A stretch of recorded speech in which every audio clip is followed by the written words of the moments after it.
Can you hear So, me? yes, we can hear Okay. you. We are live. We are live, and I got a surprise right before your eyes. Shout out to my fellow cosmic P pushers. We are standing on principle. Principle is everything to be stood upon, right? We know that. So, here today, I got my longtime friend, 5 years in the making. This Oh is my my god. dog. This is Is it my 5 years? dog right here. And as it says, the Oracle Goddess. She is that what she says she is. Anybody I'm bringing on here, they stand on principle, right?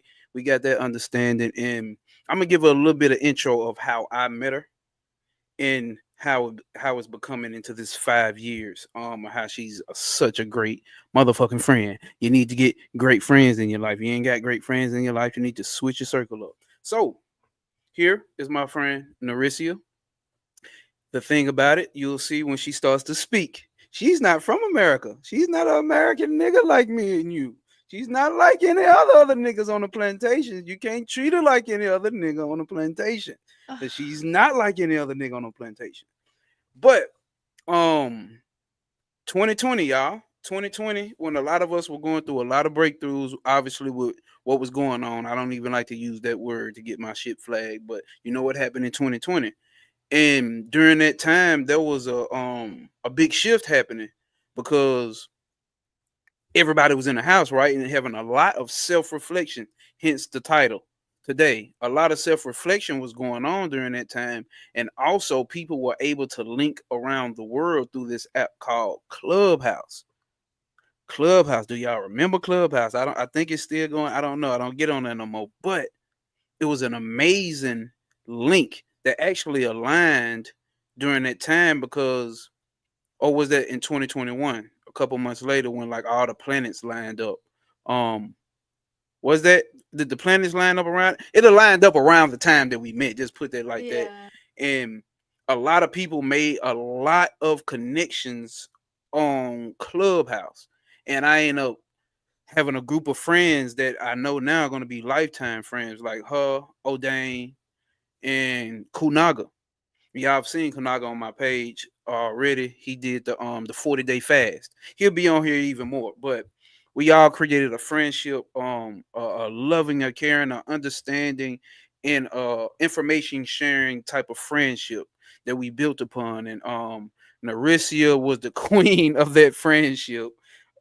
She was like the big mama of that motherfucker. You know what I'm saying? She was organizing and structuring shit, right? Because that's the divine feminine principle. And we used to have like group meditations. We even did astro projecting and try to read each other's auras, and she was top big dog on this motherfucking astrology.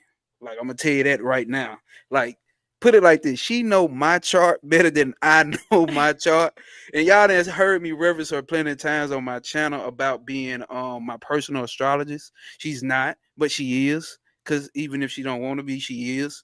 Like anytime we talk, it gets so. What we're gonna end up having today is a discussion about the year 2024, right? The year of the dragon, the year of eight, in reflection, self-reflection on ourselves. Because I've talked to a lot of y'all. A lot of y'all have had transformations this year, as well as I, as well as I. Y'all know I fuck up when I talk, but as well as me in her as well. So we'll go through this.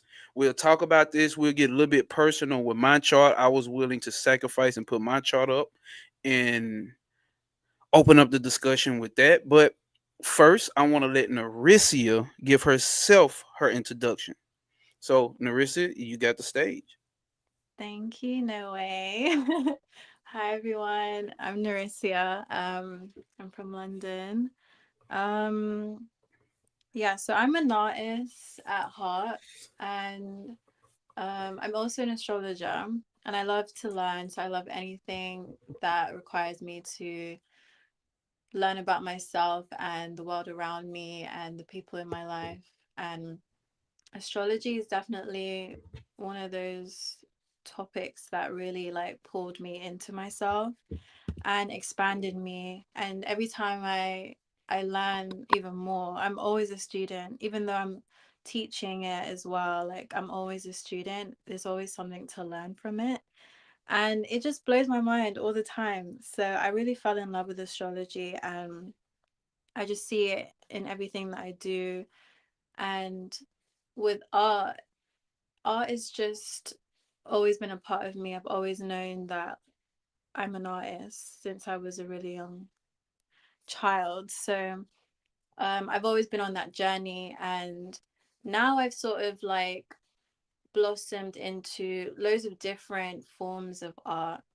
I'm never just in one box.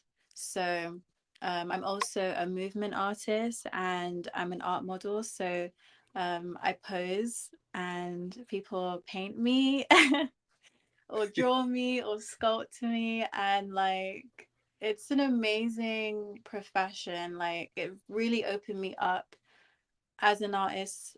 Being a muse, you really have time to like just think about things, but also people are always like perceiving you. And so Mm. it's helped me to think about my own artistic practice and how I see myself.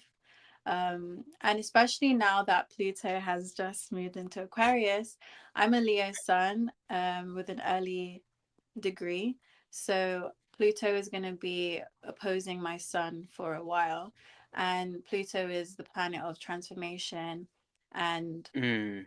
Okay. the planet of the underworld. It destroys in order to reveal. And so the sun being about your identity, your ego, for Mm. me personally, and also a lot of Leo placements, with Pluto opposing us, it's gonna we're going to be facing a lot of things that will require us to transform our identity and how we see ourselves. And so I'm definitely on that path. And like, I've changed so much this year already. Like, I feel No. like I've Facts. I've died Facts. and been reborn so many times, but especially this year. But yeah, I'm really happy to be here to talk about whatever we're going to talk about because there's just so much. And you guys can't see right like the full picture, but like I'm gonna behind pull it up. us I'm gonna, is a portal that I've created. she Um, does magnificent portal art. Hold up, I'm about to pull this one up so y'all can see it.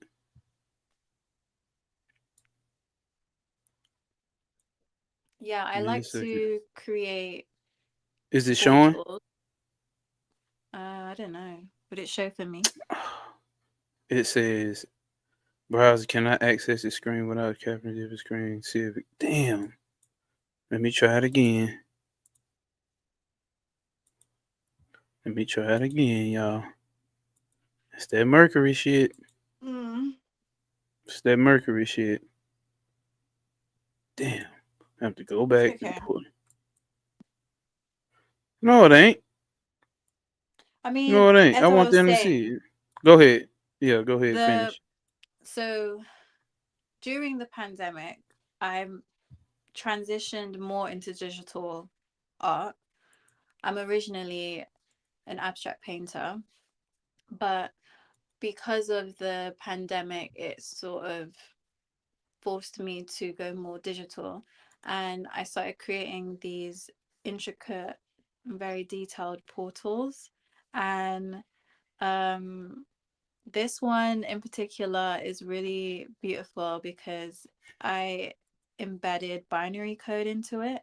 So the whole idea is that with binary code, you can't you can't really see it because it's embedded in. You can't really see it with your eyes, but you can see it with your third eye. So Mm-hmm. with my portals, you meditate with them and you receive a hidden divine message. Let me Oh, check. No, I'm trying to get it. I want you to finish talking, please. I'm just trying to get um, to show in the background. oh, I see. Yeah. So yeah, they have a hidden divine message in it because I was just like, we're constantly consuming things, and you just don't know, what you're consuming, especially in media. So many Mm-hmm. messages that your subconscious is receiving, and I thought I would like to use binary code to um there's like a website where you can like convert binary code into you can convert words into binary code and vice versa. So I used that and just started like putting hidden divine messages in my artwork. So when you look at it, your subconscious mind is receiving that. It's like affirmations and stuff like that. So yeah, it's like a cool thing that I do. But More, go ahead, because I like to say is more than cool because portals. Our artwork is heavily dealing with portals. Hold up, I'm not gonna get that. Our artwork is heavily dealing with portals. So if you understand yantras, right? Like here we've talked about on my page, we talked about a lot dealing with yantras. Over on Travis's page, we talked about a lot dealing with yantras. And even if you've heard Bobby Hemming, we talked about the Sri Yantra. These yantras, I normally have shit around me, but these yantras, even these what's in it, it wouldn't matter. It could be it could be this, it could be this, these things right here. If you meditate on if you meditate on them enough, it can send you to somewhere else because like what she's mm, saying is this is what young this is the science of it. It can put you in a trance. So you know when you're doing magic, it's all about getting in a trance. Or when you know you're trying to tap into something, it's about getting into a trance. And these artists were able to go up on higher levels of ascension, right? And I'm speaking in ancient times, right? And I'm speaking more so in the Kemetic ancient times in general, or dealing with the Vedic shit. So when you look at the flower of life, those are yantras. These things have encoded in them spiritual messages for the psychic level of your understanding to be able to tap of your mind to be able to tap into and take you to a transcendental place. You know what I'm saying? Not just saying you're gonna go, ooh, I'm so it's not necessarily that, but they are encoded with messages from the collective unconsciousness, especially when we dealing with shit like this right here, which I will be connecting today, which would be the tree of life, right? So the tree of life is the mind of God, right? So typically, I don't want to go too far, but typically, like ascended masters go up here to Hesed, which is Jupiter, right? In this and they send information back. And I'm speaking on the shit that I've learned dealing with Samkhya Darshan, Tatwashudi, or shit from Swami Niranjanda or Swachananda. I always fuck their names up, but they break down these yantras definitely in here. Definitely in Top with Shooter, they break down these yantras and the power of the yantras. And Durana Darshan breaks down the power of the yantras, being able to tap into different dimensions of consciousness by staring into these portals.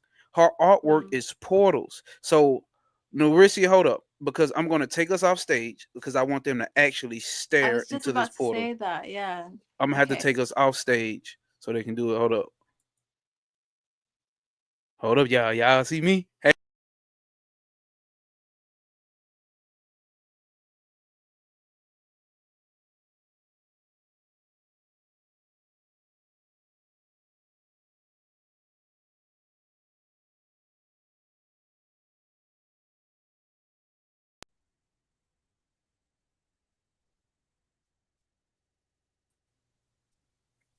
So I gave y'all a couple sec. Oh, there. Oh shit. Hold up.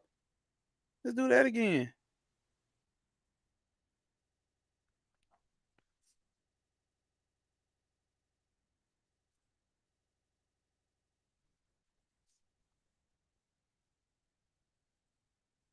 What's happening?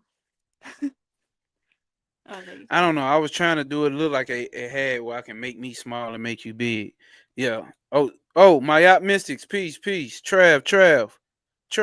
Yeah, I had to. I couldn't upload the artwork in a PDF file the way that they wanted in time enough. I had a lot of Mercury retrograde shit going over here with the technology, but yeah, Trav, she does amazing portal art. Like meditate on it, take it in, take your ass to another dimension. I'm telling you, she's cold with this shit. And I want to So bring this it. one is Go, called go ahead. the Gaia portal The Gaia because portal. yeah. You can take us off the camera again so they can see whilst I talk about it. Cause See, the thing is, I think oh when I take us off, it takes our oh mics off. it See, that's does. what I So what don't. if we just Yeah. take off the camera? Let's see. Oh no, it still has that block. Okay, never mind. Okay, Um. so oh yeah, you can Boom. see it. You can Okay. see it. Okay. We can do this. So yeah, this is a Gaia portal. Um, and I find this one really cool because like you can kind of see how it looks like mushrooms going into this, like Oh four damn. mushrooms going into the center. Yeah. And when I'm making them, this is all like intuitive, like flow. Like I don't really plan out anything. I'm just sort of Mm. going with it, and it's all symmetrical. And I really love this one.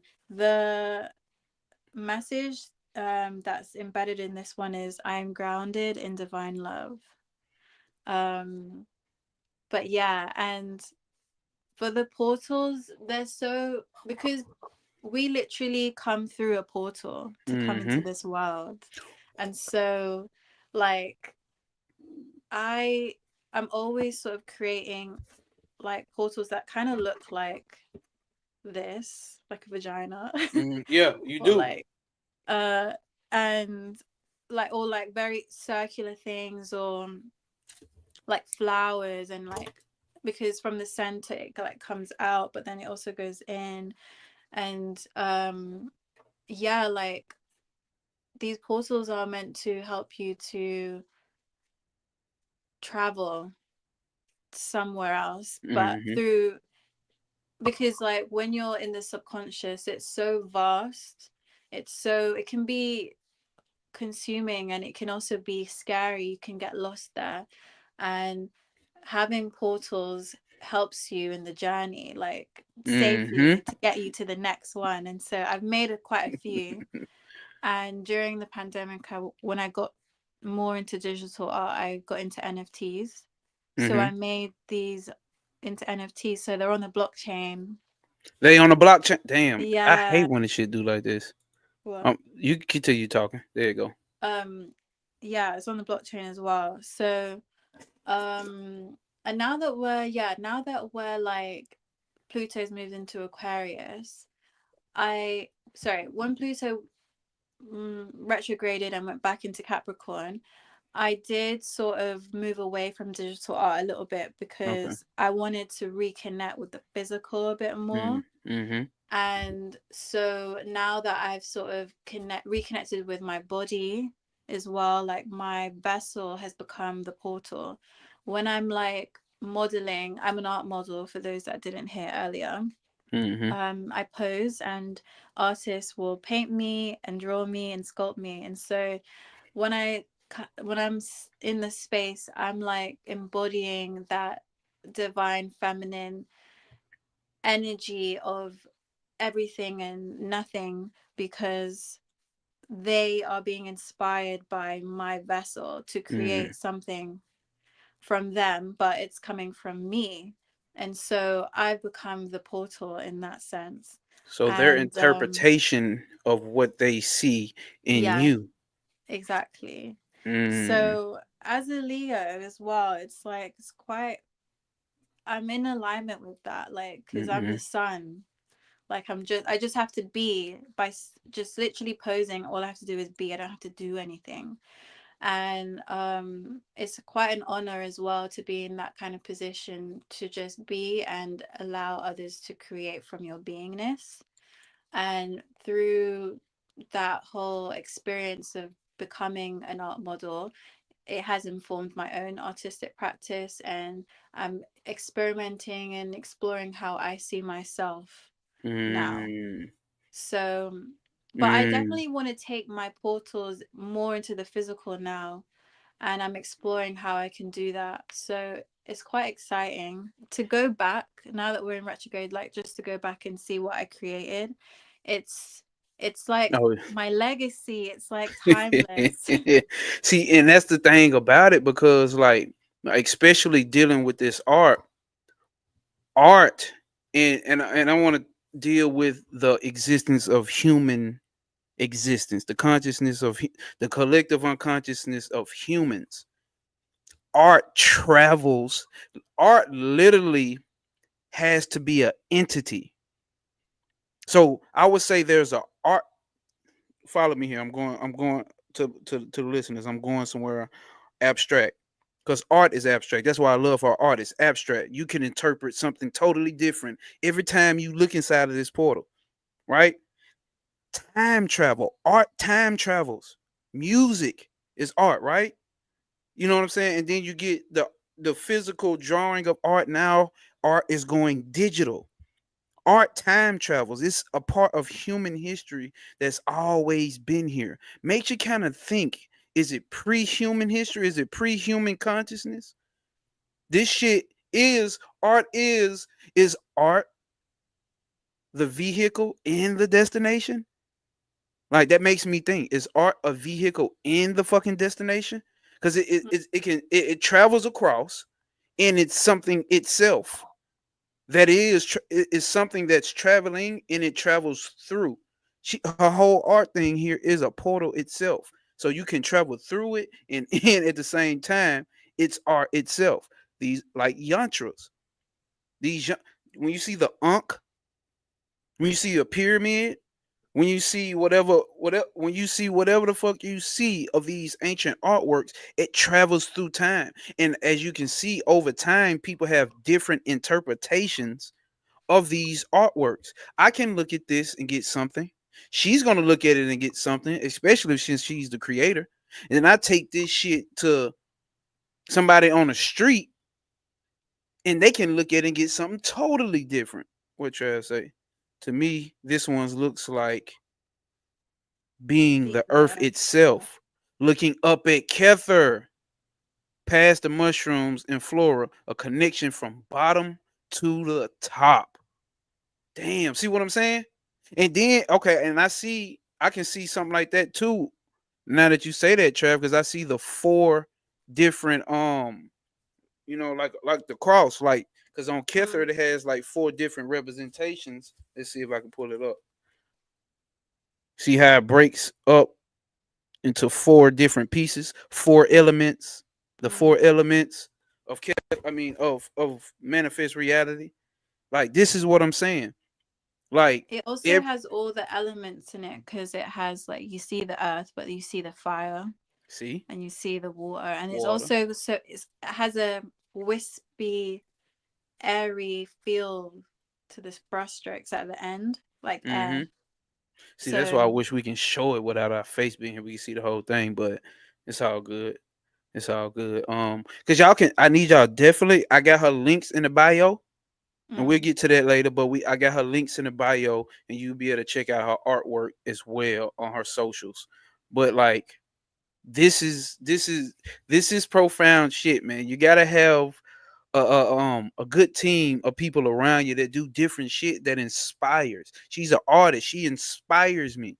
We when we talk, and I also give her big ups too because like she teaches me shit and I teach her shit. And I don't even think we do the shit on purpose. It's just natural. You know what I'm mm, saying? Like our vibe is just natural. So and then so with that, that's already inspiration. And then the way that she's diehard about her, I want to say art, but I want to call it another word. She about her goddamn father's business. Put it like that, like they said in the Bible. Be about your father's business. She's all about grounding herself. She's very much so like with my understanding here, she's very much so the Orphic path with a little bit of the occultic path in there. Because when I get to talking occult shit with her, she gets it and she connects it to shit. You see what I'm saying? what's the orthic? So the Orphic path is more so of the it deals more so with Netzach, which is what we call Venus, which I'll get into Oh yeah, detail yeah, with today. So it's yeah. more of the nature path, Earth, dealing yeah, more with nature, yeah. and still dealing with spirituality, but dealing more with the nature side of it. She goes Mm. out and grounds. She's out there with her crystals and shit. She has a tree that's special to her. You know what I'm saying? See what I'm saying? It's You natural know, shit. crystals are also portals as well. Crystals are also They portals. are. Mm, So, like, especially if you are practicing to astral travel, mm, you can use crystals in your meditation as a way to travel, but also to ground you. So, mm-hmm. like, as protection, protecting your vessel, your body, as you then astral Astro travel. travel through. Yeah. See, in and we read earlier with Trav in the game, we read a book called The Pendulum Swing. Um Damn, Trav, what was it called? Something about the pendulum swing. Pretty sure somebody drop it in the comments. I forgot what the fuck it called.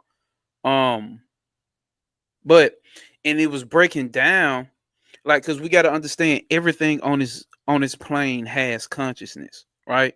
Everything on this plane has consciousness. So everything, when you get down to it, spirit, soul, whichever one you want to differentiate and call it, everything down here has one. And it's every stalking the wild pendulum. That was it. Stalking the wild pendulum. And he went into detail about, oh, don't worry because I got it here. Hold up. Quality of consciousness is what he went into. Right. Damn. Wonder how good that's gonna show. Hold up. Let me put us down. So here he talks about the quality of consciousness. Let's see if I make it big for myself. So at the bottom, he goes from the atom to the virus to the plant to the dog to the man. And man starts up here, and how our sphere of influence goes up to the spiritual level. They all intertwine. So when we get down here to like the plant and the mineral kingdom, they may not have as of a high frequency of capacity of consciousness, but their quality, I mean, they might not have a higher frequency of quality of consciousness, which means they may not be able to control their environment as much as a man or a dog would be able to do, right? But they have a capacity of consciousness basically. And what happens is, the thing about it, we've been talking about elementals, right? So these elemental spirits, these elemental energies are basically patterns that have been created. So over time, if man dedicates a lot of mental energy, feeding a lot of mental energy into stones, crystals, buildings, houses, clothes, these rocks develop a quality of consciousness, right? So now you got what's that stone you got right there? This is rhodochrosite. And what does rhodochrosite do? This connects you to, it helps with your Mm-hmm. heart chakra. It helps with your emotional waves. So it helps you to Mm. feel calm emotionally and to move on from emotional turmoil. Um and it just brings emotional healing. Okay. See, Yeah. now this rock has developed that quality. You know what I'm saying? Over time, over however many fucking aeons, whatever the fuck we want to call it, this rock has developed that quality. So what does that mean? This rock or this stone, this crystal. See, because you got a rock and then you got stones and crystals. I think it's a difference between those, but they may be like in the same family tree. But you have a regular rock, which may not be of anything that we per se, and then you have a crystal. What a crystal is just a more evolved version, like how we came from whatever we came from up until the development that we are now as human beings. You see what I'm saying? That makes sense? Like, Mm. because we've evolved. So these crystals evolve just like human beings. So the consciousness of these crystals have evolved. The consciousness of plants have evolved. The consciousness of dogs and cats have evolved. And we talked about this on another live on Trail page. It was like, because I was questioning, I'm like, why? How the hell do deers not know to get the fuck out the road when you got squirrels that know they way smaller, they brain way smaller. Then you got birds, they brain way smaller and way smaller. How the fuck have they not evolved enough to know to get the fuck out the goddamn road? Why have they not done it? And we broke down about how everything around you evolve around human beings evolves according to the species, depending on their close interaction with humans. So I'm like, damn, that Oh, makes I see. sense. So the deers are not on a day-to-day basis being made, you know what I'm saying, domesticized with humans, or not in a close sphere with humans. So they may be evolving slower.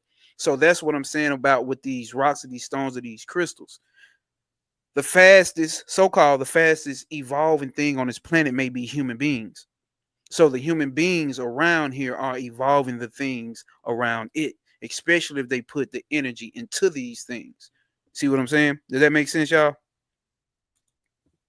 So let me take that So up like off of I here. guess with like crystals, because you can have crystals, Mm-hmm. but if you don't give any energy to it or acknowledge is it its energy, Mm-hmm. then it's just a crystal. It's not, You you're not gotta gonna come into feel the healing energy or connect with it. you gotta come into sympathy with it. You gotta come Yeah. into sympathy with it. And yeah, because that'll take us That's down like another plants as road. well, isn't it? Like Plants as if you well. don't talk to plants and you don't connect with them, you're not gonna really, because then you won't be able to really connect on the same level and vibration.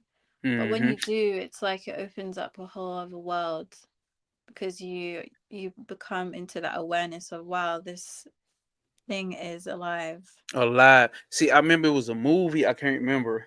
And these people were going into this like new dimension. This plant started growing something, and it opened the goddamn portal. And when they went through the portal, these fungus. This fungus started taking.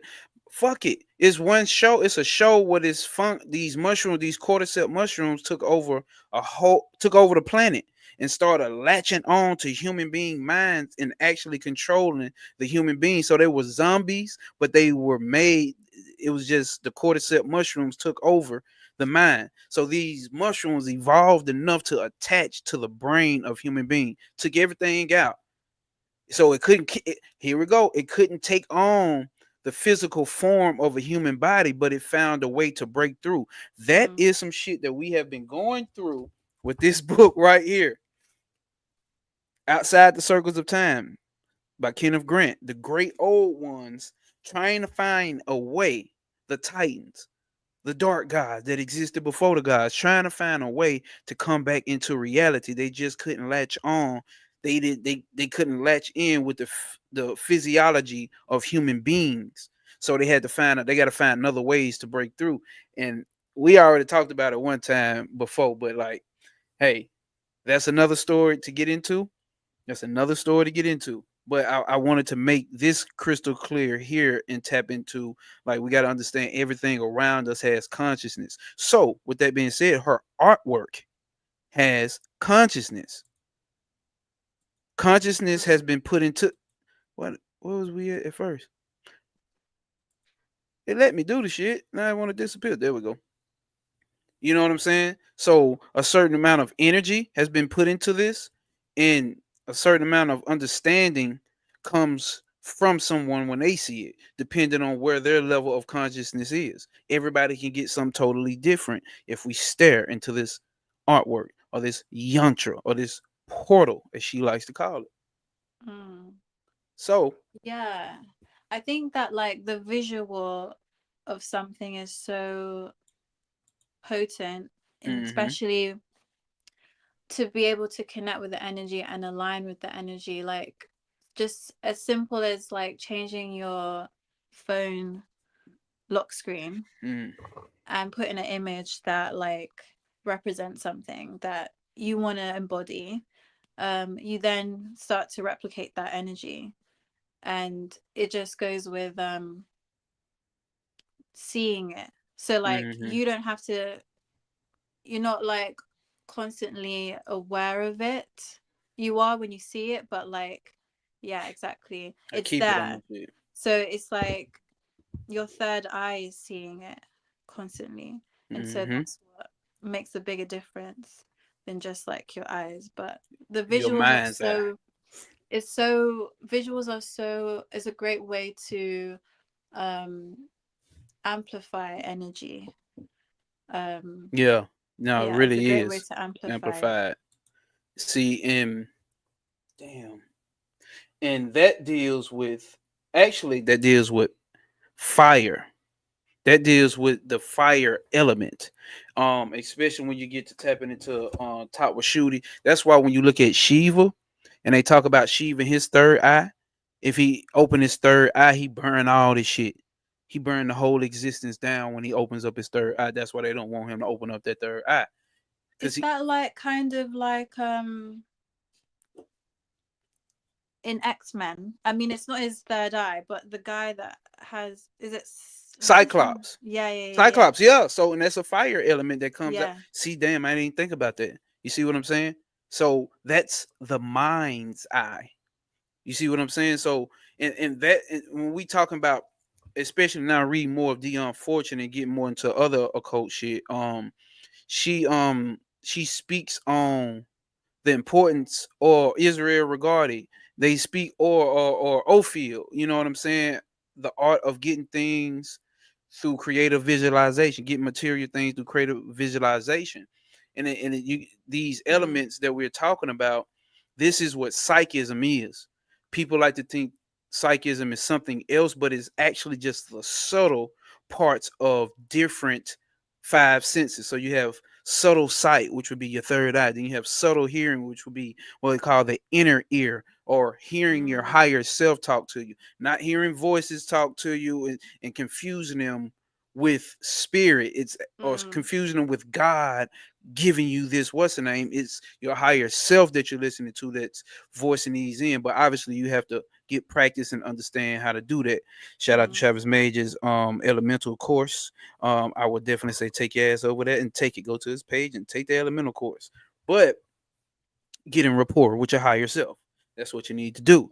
So these are levels of psychism that we are all born with, but now that we're so civilized and we live in an artificial lifestyle, when I say artificial, I literally mean air and heat artificially placed in the home. They didn't have that thousands of years ago. You see what I'm saying? Television, cars, you know what I'm saying? Like we a lot of shit is artificial already before we even got to what we call AI now.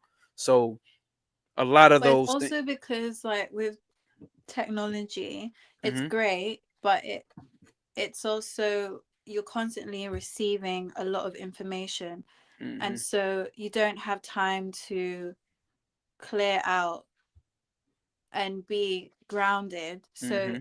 for me, I have to make it a practice to cleanse my energy and get clear when I wake up and when I go to sleep or at any point in the day, because I, for one, I can't receive too much. It's like I get overload, and then it's difficult to know what thoughts are yours, what emotions are yours. Hmm. And so you have to find ways to reconnect with your center and your inner self, but also you do that first through connecting through the body, because it's like the The first physical receptor form. already. Yeah, and that's how you can like connect with your senses, and touch is so important. And sound as well, connecting to nature is like the easiest way, I would say, to reconnect with your inner Okay. self. Yeah, so it's not like it's impossible to do these practices. It's just it takes more effort because Facts. we're just bombarded with so much. And you might not be in a space where there's a lot of nature, but you can create and trick the mind into being in that space Mm. through like just playing water that's trickling, or like Yeah. or putting your feet in like a bowl of water, with salt water, Hmm. um, or smelling herbs. Like there's just Um. like subtle things that you can do, but they're very potent when you do them regularly.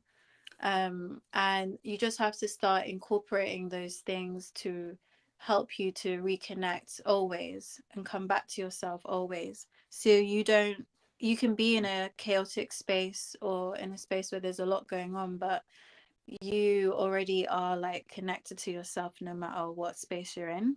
And Mm, that's where you want to be moving forward, because it's only going to get more intense in terms of how much information is going to be shared, and also like just technology, the way we're moving with mm-hmm. Pluto and Aquarius. It's just more technology moving away from like earthy things. So speaking of that, Pluto and Aquarius, right? Mm. So that's what we're in now, or it's coming in. We're in it now, yeah. It's We're in it now, official. and It's official. and it's the one that lasts for 20 years at least. Yeah, yeah, yeah. So, Yeah. so, It's a new so era. it's a new day. It's a whole new day. Whatever that Mhm. shit was, I remember. But so with that saying, so perfect segue to going to bring us into the astrology half of this, right? Mhm. So, and we got 8 people up here. This year, we had the year of 8, the year of the dragon, right? Mhm. So, I'm gonna start this off with a little reflection, right? Let's run it back.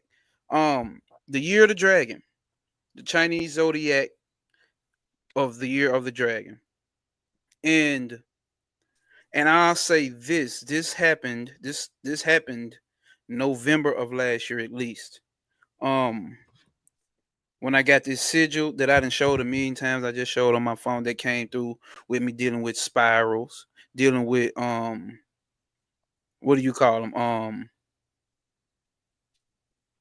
Sigil. Yeah, I had a brain fart. Fuck it. But dealing with these spirals and all that type shit, and I also ran into this art piece. Hold up.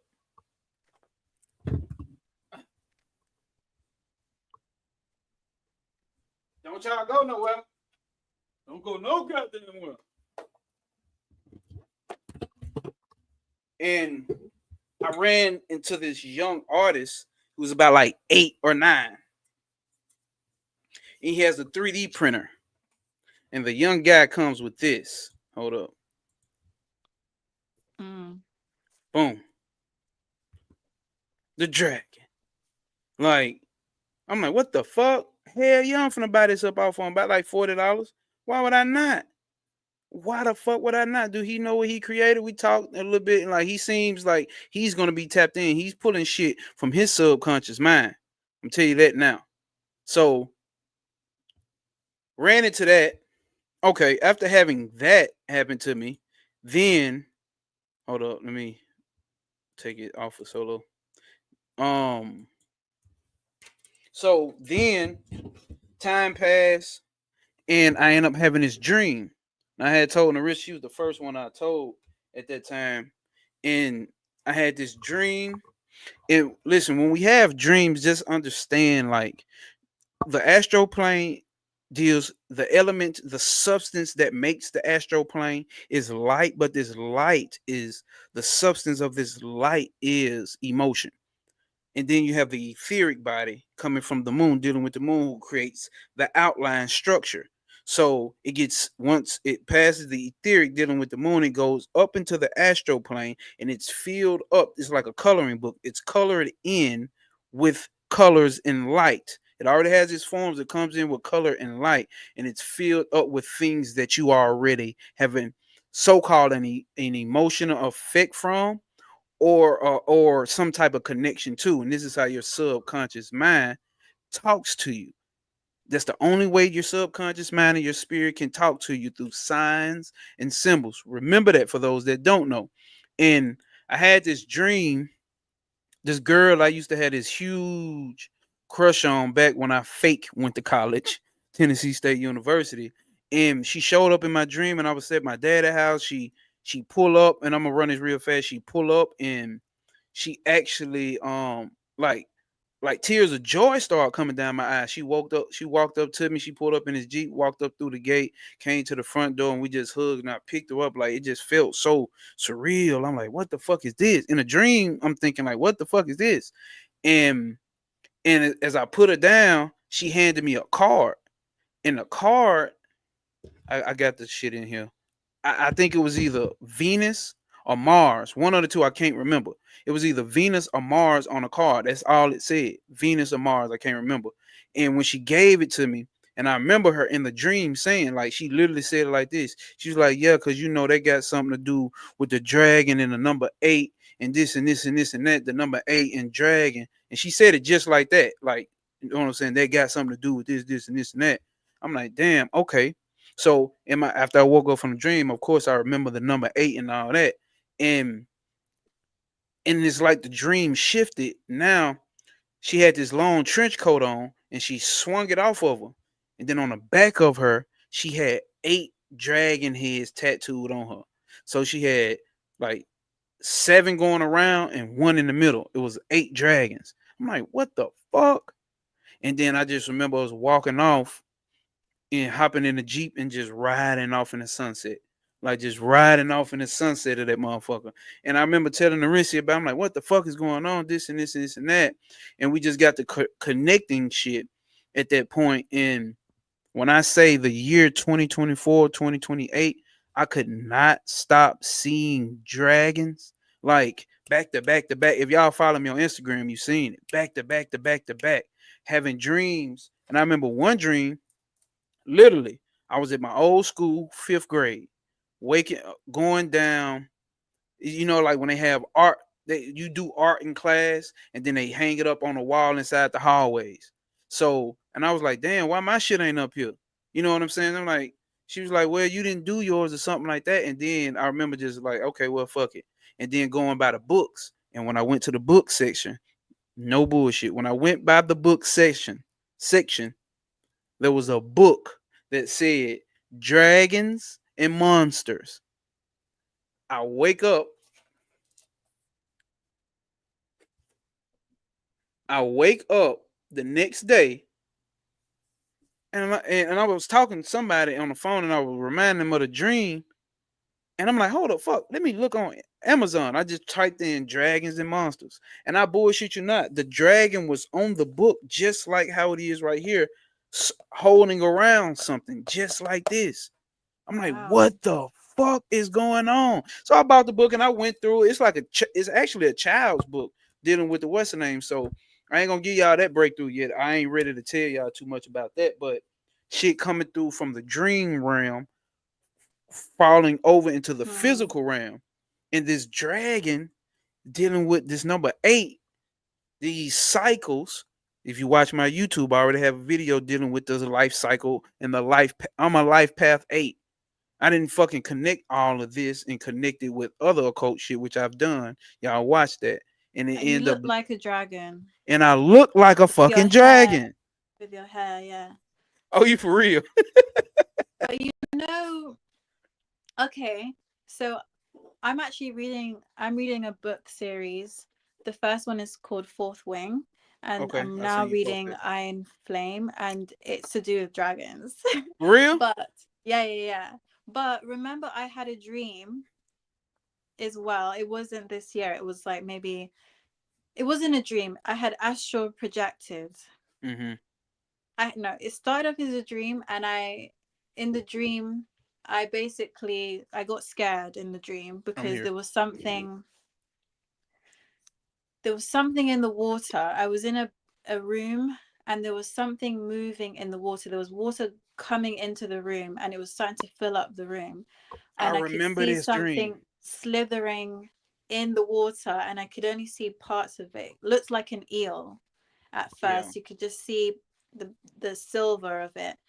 And as I'm in the dream, like things are breaking away, but like the water is still coming through. And so I come out of the dream because I'm scared. Mm-hmm. And then I wake up and I calm myself, and then I do a few things, and then I think, okay, I want to go back to the dream. I want to actually face what's in there because I want to know what happens. So I intend to do a deep meditation where I like fully go in, and but then I end up actually like just standing where I am. I'm not even closing my eyes. I'm standing where I am, and I astral project myself back there.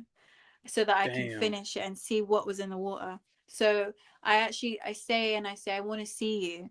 And so at that moment the creature in the water grows and it gets bigger, and the walls, they just break away, and now this big sea dragon is in front of me. Mm. And when now in the ocean, and it has a silver back, and as it's getting bigger I'm also like hovering because I'm sort of like somehow connected to it.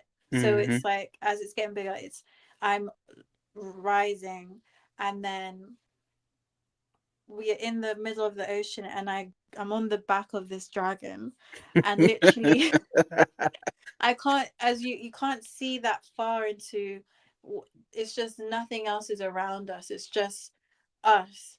And like because I embraced what was in the water, Mm-hmm. I was able to, it revealed itself fully the magnitude of it was so big.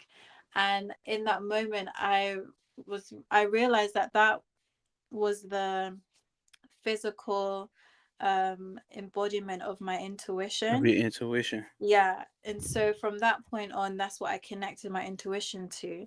And so I can see, if I wanted to, I could just see the dragon now if I wanted to, because Mm. I've connected to it, and I know Mm. that's my intuition. Have you And drawn it so out yet? I haven't drawn it out yet, no. I think because I'm gonna say this because we know the power of these art or Yeah, this yeah. art, right? Like the energy you can feed into that motherfucking every time you Mm. see it. Yeah, yeah, yeah. I know you tapped in anyway, But but I think that'd be a dope idea to do. I would say I do draw it in a very simplified sense, not in the Okay, detailed sense, in the okay. swirl. Oh The shit. swirl. Yeah, Cause in she the has a swirl. lot of art that deals with the swirls or the spirals. Like a lot.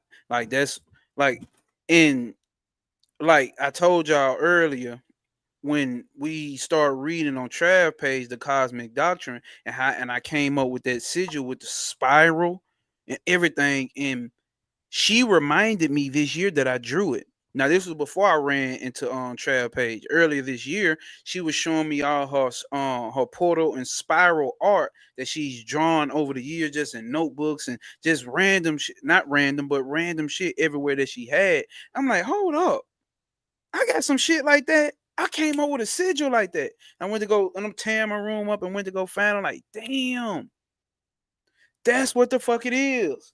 Okay, bet. So she's been doing the same shit. You know what I'm saying? Just in general. And I'm just not being able, so it's coming from my subconscious and just now coming to my conscious mind at this point. You see what I'm saying? So it's like, damn, what have I finna say? Because Because this what I you're saying that this was the year of the dragon. this okay, here we go. This is the year of the dragon and also the year of a portal being open. And when we talk about, I don't mean physical shit walking through a portal. I'm talking about veils being lifted. We got to understand when Mm, we talking about veils being lifted, that's a psychological block that's on a human conscious mind. It can't perceive past this level of consciousness. So a certain level of consciousness has been removed and more has been revealed. Now, if y'all do anything on social media, I don't know if y'all know this, but do y'all know that they call Cat Williams the man of the year, the man who opened the portal. mm, The man who opened the portal in mm, 2024. Dragons travel through portals. Like it's been so you should be able to connect all these things together. That's the occult mind. That's actually hot on the tree of life. That's actually Mercury. That's Tahuti energy. You see what I'm saying? So I'm able to mm, connect all this shit together. In the year of the dragon, they named him the guy who opened up the portal. And we dealing with portals here. You see what I'm saying? And we dealing with these spirals and you know what I'm saying? And like and shit coming through and opening up. And we're opening up to new levels of understanding of ourself this year. This is why this is when mm, we're getting into self-reflection. That's the veil that's been lifted. obviously it's playing Mm. out in the outer world, but you should be paying more attention to the inner world. You're opening up on the inside these new, so it may be uncomfortable. Like I told y'all on the Rise of Divine Feminine Part 3 video, Mayat seems to be a beautiful goddess, but what she actually is she's a real hard ass. She's putting pressure on your ass. Like in the book, it said Mayat is hard. They asked one of these mediums like, "What is Mayat?" and like, "Does Mayat lift up the pressure off a suffering soul?" And it was like, hardly. What Mayat does is twins the pressure on the shadow side. It twins the pressure on the shadow side until your egg cracks. Until your egg cracks and you actually realize that you are Mayat. And so that's a trend. That's talking about transformation. Mm. So the pressure get puts on your ass. You get to going through all these stressful moments in life. Why is this happening? Why is this not falling through? It doubles down, right, Trav? It doubles Mm. down. Mayat doubles down on your ass to balance you. So you're going through the ing balancing. Life is going through balancing. You're balancing over lifetimes for you to get up to the point that you're getting to now to build up this rapport with your higher self. And we're in the age of Aquarius, so we're dealing with humanitarianism type shit on whatever level you want to look at. So you actually coming in and bringing forth your purpose to be able to serve others, self as well. When I say serve others, I don't mean be some goddamn slave to people. I'm saying serving others, the evolution of human consciousness. We And you are know, evolving. Go ahead. um, What up, Mike? when you were saying about Cat Williams, I just quickly checked his chart, and Mm-hmm. his moon is in Aquarius. For And at the real? beginning, yeah, at the beginning of the year, which is when he did that video, Mm-hmm. Pluto had moved into Aquarius first. So it moved into Ah, Aquarius and then it went back into Capricorn this year. But in the beginning of the year, we got us a little taster of it. And his moon is in Aquarius, and Aquarius is, everyone thinks it's a water sign, I but thought that too. it's not. It's the water bearer, and So water go is an ahead. air sign, and Aquarius is the water bearer. So I know how earlier I was saying, wow, my, or is it Two of Cups Uh card in oh. astrology book, they're holding the cup, and this is an exchange of information because water holds the Yeah, information, and information. Aquarius is that sign of being able to, of farsight, having farsight and being able to see things that people can't see, and to Mm. be able to be in the future. And Aquarius is, it's the energy of being part of the group but being an individual, because they have to go Mm. out on their own and they have to take a unique path, a different path, and they can be seen as like weird or different by the By collective, collective. but at the Mm. same time they're going out on this path to collect this information to bring back to the community.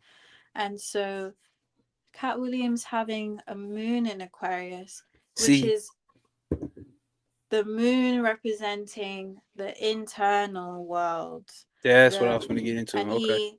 he brought it out into the To external. the external. Yeah. See now, because that makes sense to me too, because water is also a portal itself. Because Yeah. we when we dealing with damn, damn, bro, he's the guy that opened the portal on the main. Oh my god, okay. At least to the conscious mind. Let's put it there. The conscious mind. We were already going through these transformations, especially those people who's putting in the work. Like I told you, man, it's been going on. But anyway, so thinking of water as a portal as well, because when we get here, because I'm going to bring this up, we're going to be dealing with the tree of life. So when we deal with the tree of life, all this back there is Ain so far, which is the triple black darkness of space, which is chaos. It's not chaos literally, but it's chaos to us because the human mind has veils placed upon it, so it can't understand it. It's Mm, also known as the unknown, but not the unknowable, right? mm, It will be known, but it's not knowable at this current stage of evolution of humans. So And these in I got a video a picture here. I'll show you where it shows up as the waters of noon. Here we go again. Right here, when her arms stretched out. Let me I don't fuck it. It's in a way. But Mm. where her arms stretch out across, right? The waters of noon. You see what I'm saying? So, but what you also got to understand when you see, let's look at the one in the middle right here. Kether comes down out of the waters of noon and create. And this is how our manifest reality gets created. It comes out of, which we just did the live stream Sunday, where we talked about how the tree of life is actually opened. It's it's it's inside out. It's turned itself inside out to create what this is. So Kether, being the crown head, Godhead, came through the portal of the vagina. That's why my yacht has the wings. Let's show you here. My yacht has wings. Oh, was it not in this slide? My yacht has wings. That was in my divine feminine shit. My yacht has wings, and you should also know those wings are representative of the vaginal lips, the vesica Pisces. Oh, okay. Yeah, see, let me pull it up now since you said, "Oh, okay." So, hold up. Yeah, because You when the water breaks and you give, you're about to give birth. the star of the Torah card Yeah, showed yeah. is. Aquarius is the star tarot card. And Damn. in the star tarot card, they're by the water and they're filling up the cup And they filling up the cup. Mm. with information. And See, that's why it's important when you drink water, any fluids, when you're in water, that's a powerful way to speak say it. Say that into it. shit. Cause we were just It talking about holds this. it, and it holds memory, It and holds it memory. remembers. And so when the water is hitting you when you're showering, you're speaking life into the water. That's how you is It's highly programmable. just, yeah, it's like it's filling you up, it's cleansing you, it's like all of that information is going onto you. Path of Yah to Nitzak. Mm. See, now, damn it. I was finna say something. Fuck, I lost it. Do you want to see where Aquarius is in your chart? Yes, definitely. So let us get there. Let me say this first.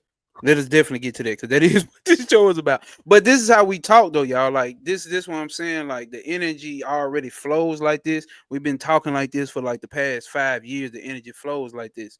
Um, so look at my yacht. Check this out. I'm gonna show you some hidden symbolism in this. Look at my yacht. Don't forget my yacht and the lips. That's what I'm talking about. My yacht and the lips, right? So here we go. Her lips are open to the king who sits on the throne. He is also known as the dead king. He looks wrapped up, he's mummified, right? But also look at him. Doesn't he look like a giant sperm cell Yeah. going into the vaginal, going back into Mayat, going back into the divine feminine principle? And Mayat is a lower, I hate to say lower, but a lower emanation of what we just showed with it might not, yeah, with that right there, with with noon. You see what I'm saying? So it's a representation of him going back into the divine feminine principle, or the vaginal, or the portal. The portal. We come in through portals, we leave through portals. That's what's happening right here. The symbolism all around you. These are yantras too, as well. You can meditate on these and get new things from them. That It's just came to me. interesting. It's interesting that the water is like, yeah, the water is the portal that we come through Mm-hmm. when we're born. But then Mm-hmm. when we die, we could die through fire or Mm-hmm. through the ground, earth, Mm-hmm. isn't it? So it's a different portal.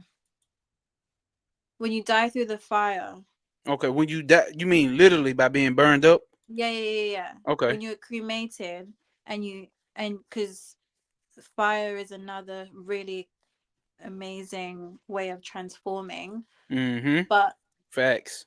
that's another portal, isn't it? It is. See, okay. See, okay. Because I'm gonna say this because there's multiple ways to look at it, right?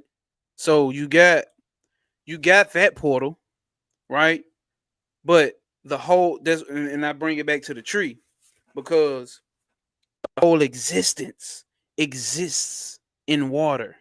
So whatever we going through down here through the four elements, whether it's fire, earth, or you get shot by a bullet, right? Bullets are made out of metal from the earth. You see what I'm saying? You die in a Mm-hmm. car wreck. The metal is made from metals of the earth. You see what I'm saying? So you going through all whatever element you may end up going out by, it's still we still on a grandiose scale, we still sit inside of water, if that makes sense. And Mm, then air, oxygen is just a different condensed version of water. mm, right. Oh, it let me share my screen. It finally fucking worked. Okay. So, um, so we're about to get into my astrology. I like to put myself on blast. I don't mind y'all seeing my chart, but this is the chart of I, the magnificent, the handsome, the most sexiest motherfucker you ever seen, has this nice chart sitting up here. I'm fucking with y'all. Um, so what part of this are we going to get into, Nariscia? All right, okay. Aquarius. So one sec. Aquarius. Do I need to So scroll? Okay, go ahead. Cause oh yeah, like I told y'all, man, she actually knows my chart better than me. Um, she had me going through this shit yesterday, which I was like, let's save that. Let's save that. um hold on, I'm pulling it up for me as well, so Okay, I just have give it. me direction of which one. Today, yeah, the fourth. So and today is what? It's a Wednesday, right? And Wednesday is the day I was born on, which is Is why I it? say, yeah, I'm Mercury. I came in on the day of Mercury, which is the number 8. And if y'all been watching my Mm, and I'm gonna say why it's the number 8, kabbalistically, kabbalic, yeah, kabbalistically, 8 is the mm, sphere of Hod on the tree, which is Mercury, which deals with the concrete mind, which deals with the intellect and deals with occult and deals with magical ceremony and deals with science of the occult. Hod deals with that. As you can see, it's right across from Netzach, which is Venus. And as you can see, these are all connected to the moon. I'm a Cancer, connected to moon. And I'm a Cancer. Here we go, emotions. And then here's Malkuth, which is earth. So these are connected also with, as you can see, everything on this tree is connected. And it's all centered here in the sun. We're going to get into that today. Because I'm going to read shit from, and I like this because we're going to try, I'm going to try to, I'm not going to try, I'm going to connect um the thorough knowledge she has with astrology back to the tree of life and what I've been learning about the tree of life. So remember, today's Wednesday, it's Mercury, it's hard, right? And yeah, let's not go too far. I don't want to get carried away with that. Go ahead. okay, so just scroll up a little bit so we can see the circular Oh, you want to see the chart. whole circle? Okay. Okay, go down a little bit. Oh, we need to see The okay. I guess it doesn't allow you to. Okay, whatever. It's fine. Yeah, keep it like that. the Okay, so for people that don't know, um, so they hold up. They asked him, is this tropical or Vedic? What is this? tropical, Oh, tropical. this is what a tropical chart look like. Hold up, Yeah, what makes it tropical? because What is tropical? I don't know. this is the traditional one, and then yeah, So what normal people know is the tropical. yeah. I don't Okay. know Vedic. I've looked into my Vedic astrology, but the thing is that I like to learn. I don't want to get confused. So Okay. I've looked into it, but because I'm still learning tropical, I'm learning that and then I'll move to Vedic at some point. But yeah, where did you go? Anyways, you'll be back, I'm sure. So around the circle, not the green stuff, because that's the transits. We won't look at that yet. But the zodiac symbols are around the outer layer of the chart, and the inside sections represent the different houses. So in the middle, you can see the numbers, and for each section is a different house. And it begins with the first house. And so this is the house system that we're using is a Placidus house system. So it's beginning at it's going by the degree of the ascendant, and that's when the chart begins. So Noe's chart starts at Cancer rising. He is a 25-degree Cancer rising, and that would mean that some of his chart is in Leo. It goes into Leo, and then it goes into the second house, and so on and so on. So that's how you know what house is in what sign. Can you hear me? Yeah, I can hear you. Okay, go ahead. Sorry, I was talking. I guess you couldn't hear me when I was talking at first.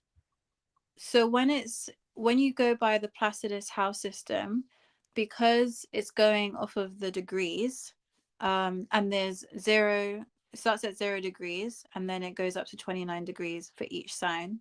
So some of his houses will have more than one sign in it. And Mm. so, for example, he has a stellium in the second house. A stellium is when you have three or more planets in one house. Yeah, my shit. Yeah, okay. And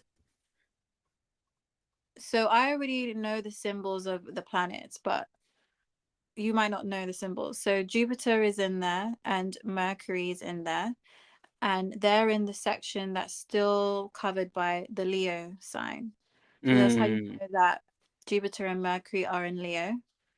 And then it crosses over into the Oh, zodiac sign of Virgo, Virgo. Damn. but the second house is still there. So we have Mars and we have Venus both in Virgo, still in the second house. So he's got a duality of energy in his second house, but that's a lot of energy. Hold up. Okay, Fuck. let me ask something. That is because it's a lot of energy. Because I definitely want to talk about the second house because that seems to be where all my planets are. So okay, so what's in Virgo? That's Mars and Venus. Venus. Okay, okay. Because I'm thinking So kabbalistically, and also then let me say this because this is a specific question I want to ask. And then Jupiter and Mercury Mercury. are in Leo. Leo Mm, is a what sign? Element. fire. Fire. Virgo is a what sign? Earth. Okay. And fire is fire is masculine Mhm. and earth is feminine. Mhm. That makes sense. Feminine meaning receptive Mhm. and masculine meaning expressive, because fire is expressive. It goes, you just see, you can't miss it. Mhm. So Okay. you've got a duality of that in your second house, and the second house in particular represents your self-esteem. Okay. It represents your values. It represents finances, your material possessions, um, your resources. And the second house is also ruled by Venus. So it's Mm. associated with the sign of Taurus. So Taurus is an earth sign, and um, in this way, it's more concerned with the material. But with you, you've got that fire and you have the earth. You've got Jupiter, which is a very big planet, Mhm. and it's conjunct Mercury. So, conjunct means when the planets are very, very close to each other. So, if they're within like 5 degrees, and if you can see that his Jupiter is at 17 degrees Hold and up. his Mercury is at 20 degrees. Let me say this because I have been keep like in my past video I got one breaking down the life path 8 and and I'm connecting it with 17. I'm born 7/17, right? Mm. So, and then what did I break down here? I was born on Wednesday. Wednesday is Mm. connected with Mercury, and on the tree of life, it's 8. It's the eighth sphere. Mm. 1 plus 7 is 8. So, and and now daily, I'm keeping up with how many times I see the number 17. Give me a Mm. second. Give me a second. Because last week I saw it 205 times. That's 7. I saw it 205 times. Wow. Yesterday I saw it 48 times. Today, that right there will make I've seen it 7 times today. No cap. I done seen it 7 times today. So I'm gonna have to do a little bit more research and not I'm gonna have to go through what I know kabbalistically about Jupiter. And before we switch houses, I want to read certain sections out of the book dealing with these planets. So continue to talk about the second house, but I'm gonna run through some shit about the planets. Go ahead. You also have Pluto at 17 degrees I as have well. Pluto at 17 degrees too. Yeah. And Where is Pluto? 17, it's in Oh, I your see fourth it down house. there. It's in It's in Scorpio. Scorpio. So the degrees also, each degree is associated with a sign as well. So 17 is associated with Leo. So that's double Leo energy for your Jupiter. And Jupiter is a planet of expansion. So wherever it is, it expands things. Mm-hmm. And then it represents higher learning and expanding your mind, Mm-hmm. Mm-hmm. but through experience, through long distance travel.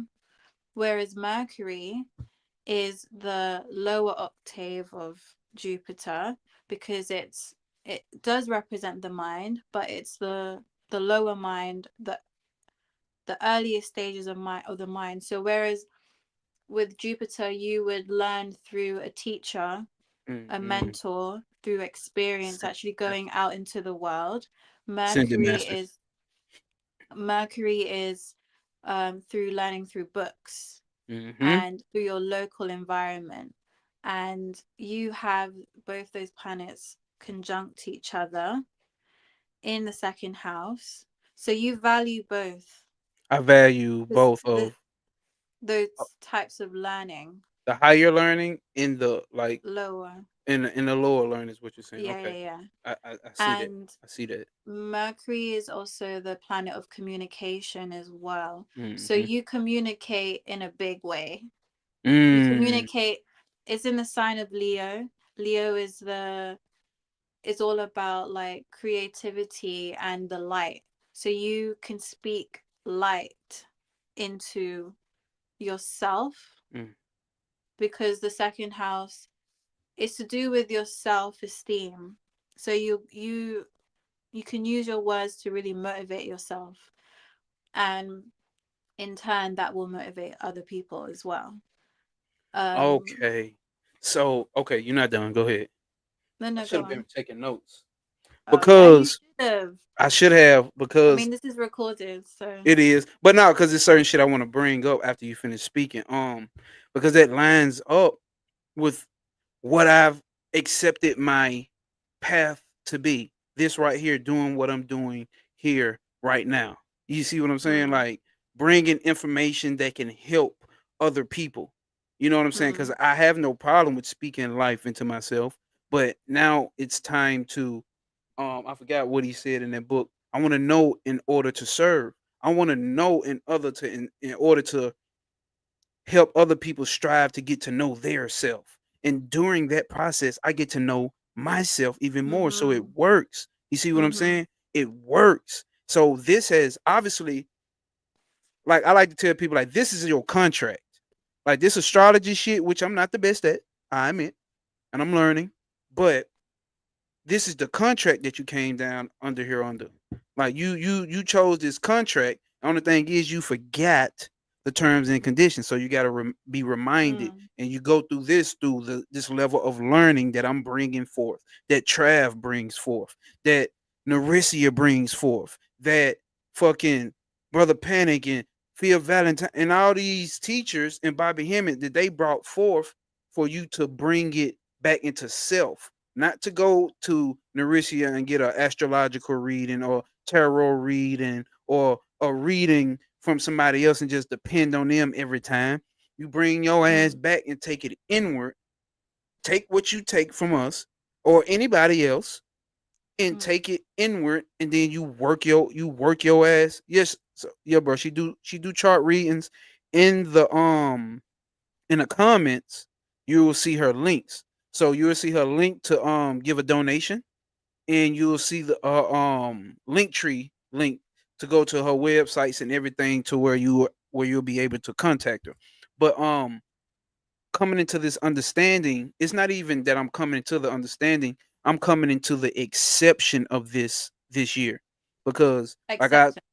acceptance and like I tell people, like we read on one of these Sundays, we talked about the 30-second path.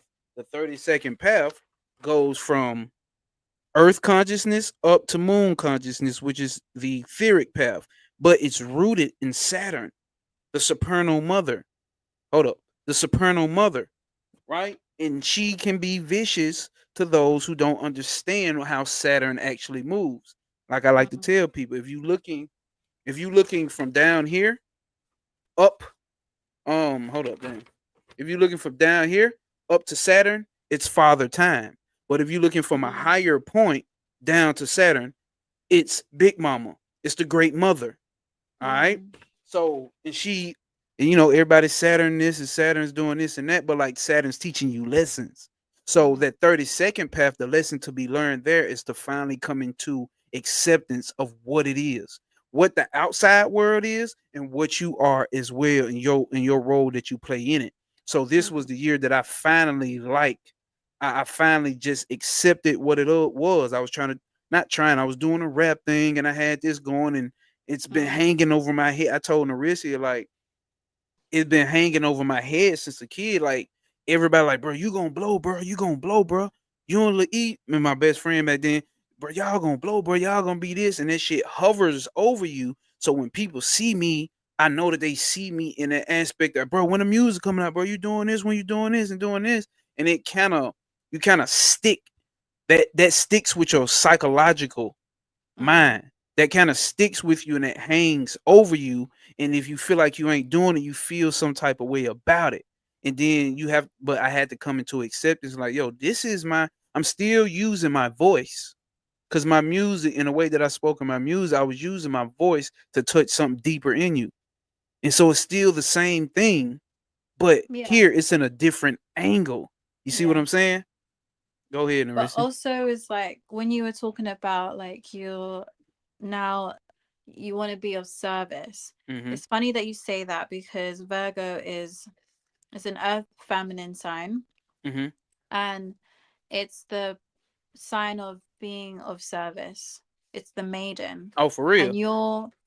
I didn't know that. your Mars and your Venus are both in the sign of Virgo. So your Mars energy of like how you take action in the Mm-hmm. world and also how you receive is being of service. So your Mm. love language probably is acts of Of service. service. Yeah. Yeah. Yeah. And yeah, so you having all of that in your second house, um the more that you do, the more that you give of yourself, Hmm. but it's your authentic self because it's Leo. Okay. The more of your authentic self, your creative self, just what comes natural to you, you're gonna receive that is what is gonna become a resource for you. So hold on. What's going to become a resource? Say that one more time. The more what you put out, like the more that you Put become, out in service. yeah, yeah, yeah, you're Out. gonna receive that, and that's going to Mm. become a resource for you. So it both it works hand in hand for you because both your Mars and your Venus are in that same sign, and it's in the second house of what you value and your resources and your finances, that kind of thing. So value is not just monetary money. Monetary. Uh-huh. Yeah, yeah, yeah. It expands beyond that, and it could be also the people that you know. So the people that you meet through your who you communicate with, like your travels, whatever it is, because Jupiter and Mercury are there as well. So it's gonna, yeah, throughout this life, it's gonna be a focus for you. Like everything you do is going to sort of challenge your self-esteem as well as how you make money for yourself, because the second house is how you make money for yourself, but then the eighth house is the opposite house of the second, and that represents shared values, shared finances, so other people's money. So my So eighth house is empty. Does that mean, damn? Does that mean I ain't gonna share money with nobody? no, that doesn't mean that. It just Oh, means that it means I that don't want to be you're selfish. no, because most of your planets are below the that horizon. It's in, Hmm. so at the bottom is actually the northern hemisphere, and that's associated with more of the self and the internal. And so Mm. working on yourself, it's gonna, everything that you do is gonna reflect in the southern hemisphere, which is what's above, and that's to do with the external world. It all Mm. it's all gonna like mirror each other. It's just that there's a heavier focus on the second house, and the eighth house, the energy is still there. So whenever you get into Aquarius season and Pisces season, it's gonna bring more emphasis on the eighth house for you. So you said when it gets more into Pisces Aquarius and and Aquarius, Pisces. Yeah. it more emphasis will be on my eighth house. Yeah, yeah, yeah. It's gonna bring Ah, more focus to that. But it has been in the last year and 2 years, should I say, because Saturn was in Aquarius, and it would have been transiting your seventh house and your eighth house when it was when it was in Aquarius. when it But it was in just moved out of your eighth house Saturn, just moved out of anyway. my eighth house. Yeah, it just moved out. Because Okay, if you look at the green symbol of okay, Saturn, it's in Pisces at the moment, okay. but the degree that it's in means that it's moved out of your eighth house and it's gone into your ninth house. So the themes around the eighth house, which is the occult and See, things that eight, are hidden, eight, other y'all. people's money, your fears, your psyche, What's my your fizz? hmm, What's fizz? your fears, FEARS, FEA. ARS. Oh, fears, fear. See, look, y'all. She from. Fears, fears. I have she to gave say it like you. It's fears. Anyway, fizz. Isn't it, mate? Isn't it? right. So She that's does. what is in Go the ahead. eighth house, and it's a darker house because it's associated with Scorpio and Pluto. So it's not something that is seen, although it is in the above where it's through the external world. Mm-hmm. It's still hidden Hidden. things. It's Yeah, subtle. It's see, and that's what yeah, occult means. It means hidden in plain sight. See what yeah, I'm saying? So the subtle things, and like I just yeah, made that connection again, y'all. My number 17, dealing with the eight and dealing with Mercury and dealing with hard and the occult sciences, right? Like I can't make this shit up. I didn't have no choice but to be in the path that I'm taking. So it's not like a nigga doing this shit to be cool. Like, hey, I'm cool and I'm trying to be trendy on TikTok and Instagram. Like, nah, this shit just real deal natural. It's in the stars. You see what I'm saying? Obviously, I chose it before I came, right? But like, it's in the goddamn stars of the path that a nigga is walking. So it's natural that that this shit just comes to me easier. Let's put it like that, easier. Now I didn't want us to leave. Are we done with the eighth house? I mean the second house, because before we hmm, leave the second, okay, I want to read certain passages from the infamous Mystical Kabbalah by Miss Dion Fortune, right? So we'll go through a little bit. So in a chapter where she deals with Chesed in the tree of life is Jupiter, right? So Mm. I'll give you a quick rundown of how we're gonna look at this. Matter of fact, I can pull this up over here. Damn, no, it's already screen sharing. Um, but Hesed is up here. Hesed comes out of Saturn. Now, I want y'all to understand we're not talking about physical planets, we're talking about different modes of consciousness. Remember, this is the structure of the mind of God. But Hesed, so here we go. We get the first emanation, which is the Godhead, and he creates what we call Hokmah. Hokmah is the reflection of the soul. So the mind, the soul is having thoughts about itself, and it comes up with 12 different things, right? It comes up with 12 different aspects of itself. Hence, we're looking right here at the 12 zodiac signs, right? So Hokmah is the supernal father, and it's known as the zodiac sign. 12 different characteristics, 12 different personalities of God.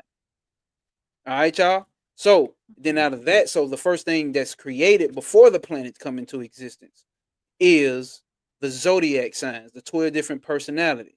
And then it shoots that from its, obviously this is where the six in the star in the heavens get to going on. Shiva Lingam, the penis, shoots that over into Bina. Bina is the supernal mother, which is Saturn. And Saturn creates forms, set restrictions, set limits. Off of those setting limits and setting and creating forms, something is made from that. So after those, Reality.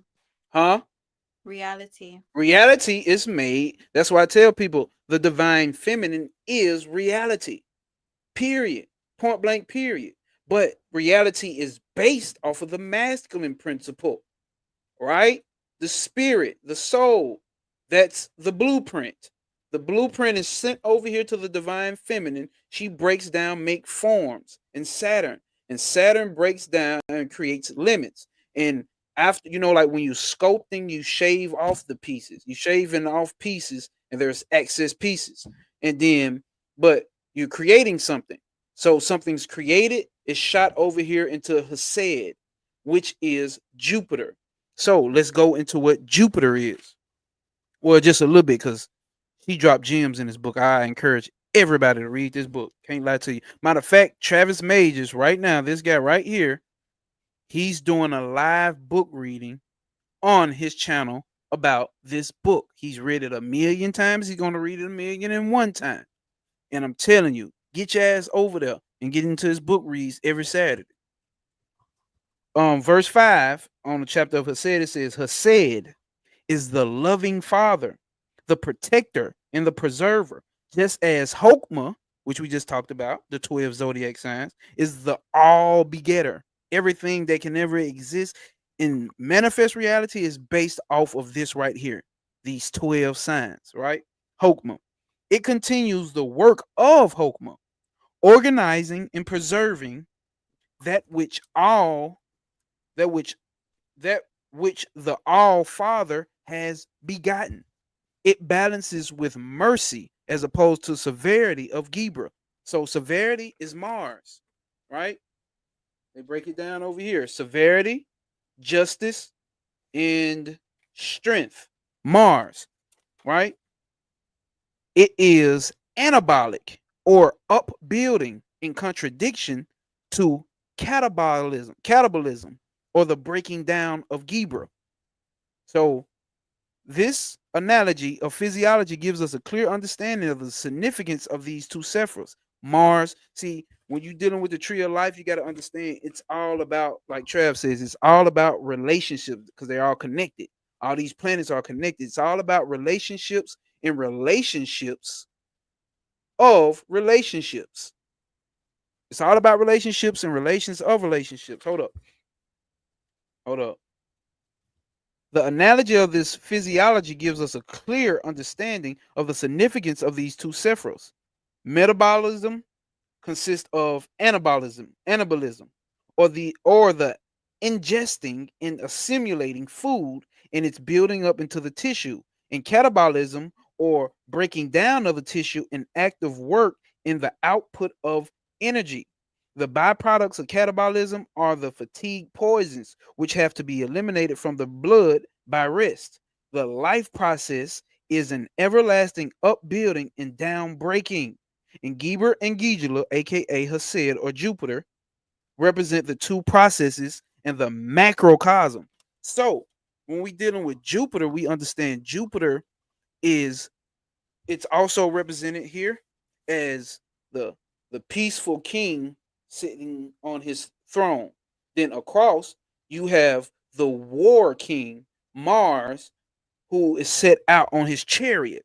So I have Jupiter and Mars in my second house, right? Mm-hmm. So I got Jupiter, which we know, which is the building up, the expanding. But we also know that too much expansion means, that's why I say limits are great. So wherever Mm. Saturn's at in my chart is making sure that expansion doesn't expand too much, because if you expand too much, evil also expands. Disease also expands. So you don't want everything expanding. So you need to be a more, a little bit sympathetic or more understanding, get in sympathy with Saturn and get the understanding that it's limiting things that need limits to be placed upon. So what also is Mars, right? Let's get into it. Mars is on the pillar of severity. Severity is the feminine pillar, which is ruled by Bina, which is Saturn. So what do we say Saturn does? Creates forms and set limits. What does Geber do? It creates forms by setting limits. It has to set limits to the over expansion of Jupiter. They're opposite each other. So if we look at my chart, Jupiter is over here in Leo, and then we have Mars. No, Mars, is Mars over there? What the fuck is Yeah. Mars? This Mars is. Mars? Where is your thing? Hold up. Mars is in Virgo. Mars is sitting No, over here that's in Virgo. Venus. That's Okay, this Venus. Mars. Yeah, Okay, yeah. Mars is sitting, is in the same house, right? So it's in the Mm-hmm. same level in the tree. So because you have different levels going down the tree, it's in the same level of the tree, but it's opposite of it. It's on the other half of the second house. It's literally right, split right down the middle, how these two planets are separated. So it's a reason for that. And you can see it kabbalistically. It needs to be on the opposite side to create that balance of Jupiter, the over expanding. It has to break forms down. It's the active catabolic aspect of breaking down. Then you got the anabolic of building up. So Mm. they sit opposite of each other, right? So what else I got? I got Mercury. So I know Mercury anyway, but like I didn't highlight a lot. Matter of fact, I didn't highlight a lot of pages dealing with So wait, high. before you go to Mercury, Uh huh. so because you, so it's good that you have Mars in the second house there because it's gonna annihilate any excess that Jupiter creates in your second house. Mm. See what I'm saying, y'all? See what I'm saying? So we gonna connect these things here. So okay, okay, great. So check this out. Now let's deal with Mercury. Okay, yeah, let's deal with Mercury. It says, oh, verse 17. I didn't even know. I just randomly turned to it. The functioning triangle of the lower triad, let's put it up because there are triangles. You see the lower triad? Hold up, y'all. I want to make sure I don't lose my spot in the book. Here's the lower triad, or the lower triad right here. That's Mercury, that's the moon, and that's Venus. Let's see what it says about it, right? The functioning triangle of the lower triad consists of Hod, Netzach, and Yesod. That's Mercury, Venus, and the moon. Hod and Netzach as we have noted before, are respectively form and force, right? So form is the masculine principle, the pillar of mercy. No, form is the feminine principle. Remember we talked about how Saturn creates form by setting limitations, right? That's a divine feminine principle. And then force is the masculine principle, right? Force is the masculine principle. It shoots out type shit, right? On the astral plane. So it represents form and force on the astral plane. Yesod is the basis of etheric substance, akasha, on the sphere of magic. Hold up. Or the sphere of magic. Hold up, I read past. Akasha or the sphere of magic, because it is a sphere of formulation of forms. So the moon creates this etheric outline of form, right? And it is therefore the sphere in which the magician actually works. Moon magic. A lot of your magic has a lot to do with the moon. For this, for it is the mind that formulates the forms. In this, in his will that makes, in his oh here it go, in his will that makes the link with the natural forces of the sphere of Nexac that ensoul him. Be it noted, however, without the context of Nixac, the force aspect of the astral, there could be no ensouling. And with Nexac being the sphere of emotions, the contacts are made through sympathy and feeling with. The power of the will projects the magician of Hod, but only the power of sympathy can take him into Nexac. Uh, this is what we're saying. So the two work together. Mercury and Venus work together. So these emotions ain't doing shit if it's not concreted by the mind, right? So if you ain't doing shit with your emotions, if you letting your emotions rule your mind ain't doing shit if you are void of emotion. See what I'm saying? That's funny Go ahead. because your moon That's what I want to talk to. Come on. is in the third house, which is ruled by Mercury. Third house is to do with Mm, communication, the mind. It's to do with your local environment, all of that stuff. But you having your moon in the third house, I also have my moon in the third house. So um it gives that energy of like we're able to use our intuitive mind mm, and also to delve deeper into what isn't seen by the on the surface, because the moon is like it's kind of mysterious. And so mm. Yeah.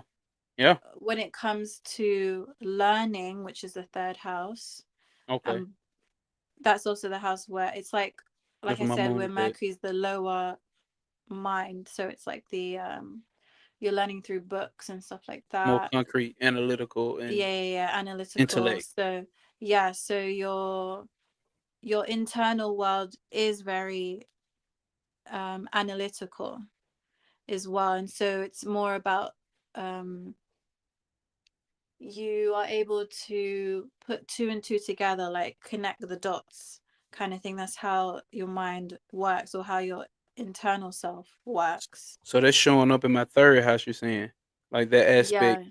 So See. you have the combination of being instinctive and intuitive, but also being an intellect. Mm. You're Yeah. driven by that. And but it's in Libra. So And that's the scales, right? it is. Yeah. So it's you need for you have to find that balance. Yeah. Yeah. You have to find that balance, and because you could consume yourself with a lot of facts. Information if you're not careful. Also the moon represents your home, like your who you are when you're by yourself, like when Mm-hmm. you're in intimate settings. This would be a moon energy. And Energy. because I have a Scorpio moon in my third house, you have your Libra moon in your third house. That's why we connect very well in this one-on-one sort of Type of intimate setting. setting. We Yeah. can literally talk about anything because we both are on that wavelength of, Mm-hmm. you know, delving deeper and deeper. And Libra is to do with um, justifying things. So you want to get to the bottom of why is this? Mm-hmm. What, you know, justifying the means. And also it's a social sign as well, so you're always looking at the relationships of things, how they connect with each other. Damn. you Okay. do See. you do also have Saturn in Aquarius. Yours is retrograde. It's in your seventh house, which is ruled by Venus again, but with the sign Libra. So again, seventh house is to do with your relationships, close relationships, but how you relate to the world. So this is the first house where it steps out of the self and the inwardness. So we start to go outward now with the seventh house. And you've got Saturn there. So Saturn, it's like you have to build relationships over time. Um, because Saturn is a slow Moving planet. planet. Mm-hmm. It's over long periods of time, and it's gonna, for you, it brings challenges and restrictions, Mm-hmm. but for your own good, obviously, because you have a lot you have a lot of resources in that second house. You have a lot of A reason. you just have a Okay. lot. And so now that you've passed your Saturn return, you're Mm-hmm. now at a maturity level where you can now discern like what sort of relationships you're gonna like Let me go ahead. create. But go on. Now, because like, and this is why it's called self reflection. Hold up. Okay, people got driving comments and shit. I'm missing them. This is why we dealing with self reflection, because I'm being able to see it. Like I said, I don't know my chart like that. I know this Kabbalah way more than I know the goddamn chart, and it's making sense. Once That's why I say once you get down, this is my way of learning astrology. It will be through this. The more I get better with this, I'll understand it better because I now understanding the characteristics and the hidden meanings behind these planets, right? Until we get into Uranus and all the other planets. You know what I'm saying? I know the mythology, but these aspects I have, and like, and it showed up in life because now I've matured to a certain level of what I do want and what I don't want. I was more willy nilly in my I was more in the masculine principle, right? Because I told you we dealing with Hokma up here. Hokma is our free flowing energy up here. You know what I'm saying? It has a little restriction, but for the most part, it's also represented by the penis, right? So it's also represented by the penis and the sperm cells that's in it. They're just free flowing. They're just moving around. You see what I'm saying? Until it Mm. gets to the vagina, and the vagina breaks it down and gives it some type of form, which is Saturn. So Saturn is doing that and gives it some type of form. So, like I said, your whole life is Mayat. Your whole life is going through balancing. Your whole life is placing stresses. It's a Saturn energy. It's placing stresses on you to be able to form you into what your purpose here is to be. So, for those people who are still trying to figure out what's their purpose, go to my life path 8 video and I run it down how I broke down and how I connected. I start, but also as she broke down in my chart, I have like this innate natural ability to be able to figure out why these figure out these relationships, how these relate, and formulate those relationships. Damn, you said something about relate Justifying the means. justifying the means of it and how they relate and why they relate. So, like I'm doing with this number 17 every goddamn day, it's gonna come to me. I know it because it always does, which I already got it with my life path 8.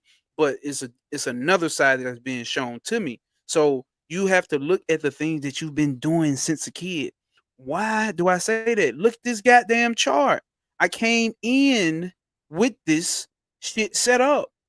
You chose to come in with this shit set up. I used to didn't fuck with astrology, didn't care too much about it, but eh, now I got a deeper understanding of. I don't let it limit me, but I let it gauge me as a map, as a key. You see what I'm saying? Yeah. I let it gauge me with the natural things that I came in with, and I can use it to my benefit. Are y'all hearing me? Okay. You can use it to your benefit. So as I'm learning more about Kabbalah, the mind of God, here it goes right here. Here's how the mind of God structured itself in my existence. Right here in my consciousness, right here. Here's how the mind of God structured itself in my existence.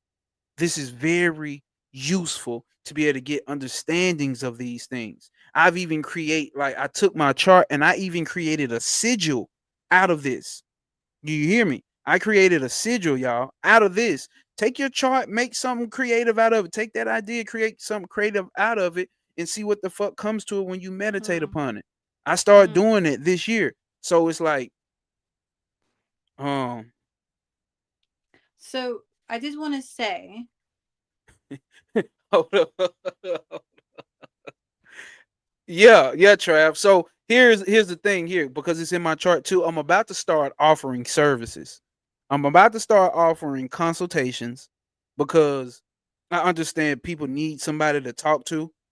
Those people that feel like they aren't on that level, I can coach you into getting an understanding of how you can end up finding your life purpose within everything. It's going to be very easy. You tell me about, watch what I tell you. It's going to be very easy because now I've understood how I've done it. And I've also helped mm, friends notice their self about their self. And you see what I'm saying? So I have like dream interpretation, all that type shit. So these type of services will come here soon. I've been kind of like, should I? Should I? But like, here's the thing. This guy right here, I pay this guy. Why? Because I see value in what he brings. I see value in what Trav brings. I've learned a lot from him. So pay for services. You know what I'm saying? Don't act funny. Don't feel like, oh, this spiritual. Why you charging? Like, don't do that. Don't do that. I'm not like that. You niggas can be like that. I'm not like that. She offers services. Don't be like that. If you see value, if you feel like you can gain something from it, if that person is somewhere you're trying to be, get in with that person. You see what I'm saying? Anybody. That's what mentorships and all that shit is for. If you see somebody who has value, get in with that person. You will be there. Move that pride up out the way. I don't want to. I don't. Move that pride the fuck up out the way. Tap in so you can actually gain more insight on where you're trying to go and what you're trying to do, whatever it may be, business, spirituality, whatever the case may be. Get in where you fit in. But what you're gonna have to do is sock it to my pocket, because this shit I've been doing, and I know time, it has an aspect, but it doesn't mean like I'm some fucking superior person. You see what I'm saying? Trav been doing this shit since like '99. He said. You see what I'm saying? I got 10 years in it. About to go on 11. Finna be 11 years in this shit. I broke through all the mystic goo ha woo ha shit that motherfuckers have basic understandings of this shit, to the point where I made it basic. It's like, oh, this actually means that. It's not that goddamn deep. You see what I'm saying? So make sure you're willing to sock it to the pocket of the person. I spend my lifetime doing this. This is what I do 24/7. What she's talking about, she does this. She is this 24/7. Stop socking it to the pocket of people who just doing this shit to be trendy. They don't know shit. They don't study shit.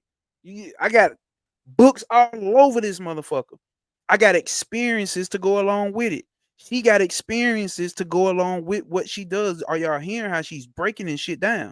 She do this shit down to the portal art. Order some of this portal art and astro travel your motherfucking ass through here. This is what we talking about. you're so funny. You're actually like, you're expressing your chart right now Oh, for real? because you're See what I'm saying? I embodying can't fake this shit. This is me. you're embodying it right now. But I wanted to say, so I was going through I have this little book that I Okay. write notes and stuff, and I actually have a section where I wrote the characteristics of a third house moon, because somebody in the comments said that they are also a third house moon, and someone else also might be. Okay. Okay. So I have like a few things. So It was you can Mike. you can assess things quickly, you can find solutions quickly, your mind moves quickly. Intellectually, you're well rounded, like the moon, rounded. Okay. Okay. You're very social and can tap into the emotions of others. Yeah. You're skilled at conversations. You could be close with siblings, depending on the aspects of your moon or the sign of your moon. That might not be true for everyone, but Okay. um, you can learn new skills easily. You're naturally intelligent. This can also bring procrastination and indecisiveness, because the moon is always moving into a different sign every two and a Every. half days. It Mm-hmm. doesn't stay in the same sign. So, and then there's points when it's about to shift into a new sign, and it's called void of course. So that's when the moon is just in limbo. And so that's kind of like that energy where you're just procrastinating. Um, Mm. you could be scattered mentally as well. Um, and you're very receptive to information. You can also be very creative and innovative and have an inventive mind, because the moon is, like I said, very mysterious, and it sees, you see things that others don't see, so you can be very inventive, especially if you have an Aquarius moon. Um, so yeah, having a third house moon is really cool. Damn. I love being a third house moon. It makes, I'm like, I love the nerdy part of me. That's always like putting things together. And also your chart, no way, your Mercury is squaring Pluto. So when a planet squares another planet, it's a type of aspect that it's making. And a square just means that there's friction and there's challenges. So they don't they don't necessarily get along. They have to make, you have to put in effort in order to make them get along. And Mm. because your Mercury is squaring Pluto, and anyone that typically has an aspect with Mercury and Pluto, what you say, because Mercury is communication, Mm-hmm. it might rub people the wrong way because of that Yeah. Pluto energy, and because you're talking about things that are like, you know, taboo or like Lem- hidden, or like that can actually transform someone's mind. So like, because Pluto is the planet of transformation, once Pluto comes oh. and hits, it's such a far away planet, so the it's very subtle, but Mm-hmm. then when it comes, it's right at your doorstep. It's like, whoa, it's like a transformation. So people that have Mercury aspect in their Pluto, like me and No Way, it's Mm-hmm. like what we say holds a lot of weight. It can hold a lot of weight, and Wait. so you have a responsibility then. And then also, it also affects your mind too. So like, if you're not careful, you could then become, it can become a detriment to your own mind if you fall Mm. into the underworld of So the darkness and blah, blah, blah. so But if you use the darkness for your benefit and you use that to transmute, then you can overcome that. okay. Great segue because I wanted to get into this because also when dealing with Hod, it says some virtues of Hod. It says here's the vices and virtues. The virtue of Hod is Mercury, communication, right? It's Mm, truthfulness. The mm, vice is falsehood and dishonesty. So, and it's not even just the outside world, the inner world. Are you lying to yourself about who the fuck you are? You see what I'm mm, saying? Like I've been, and this goes back to self reflection this year, accepting who the fuck I am and mm-hmm. walking with it. because I Mm, told you, like, I was trying to keep up the image that everybody had already painted for me with this rap shit. mm, You see what I'm saying? I was trying to keep up that shit to the point I felt I didn't feel real. You see what I'm saying? I didn't mm, feel like this is who I really am, but I was trying to keep up with this facade that was painted by that I helped paint, but everybody around me held this certain mental picture of the type of person I was and where I should be going as far as from the streets to the music. You know what I'm saying? And mm, I had to go deep into see because here's a little what's the name we're getting to. My son is in my 12th house, and 12th house deals with the mm. unconscious, right? Or subconscious. The subconscious, So yes. check this out.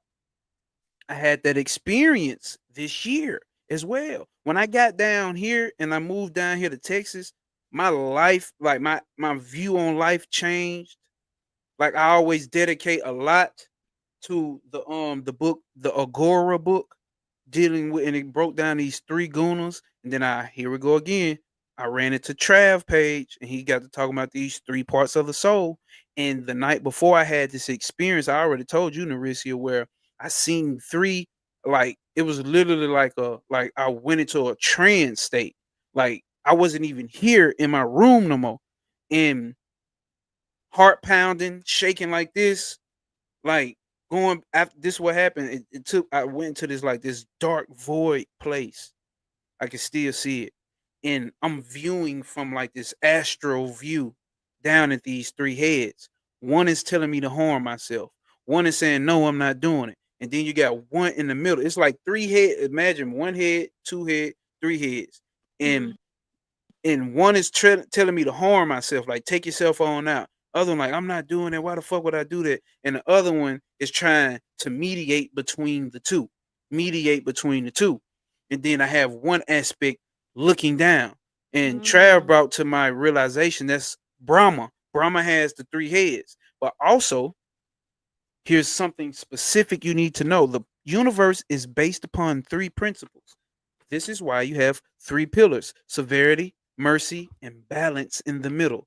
Everything that deals with balance Mm. is in the middle. So you have the So that's what the sun. three heads were. See, I'm finna get to it. Yeah, you go.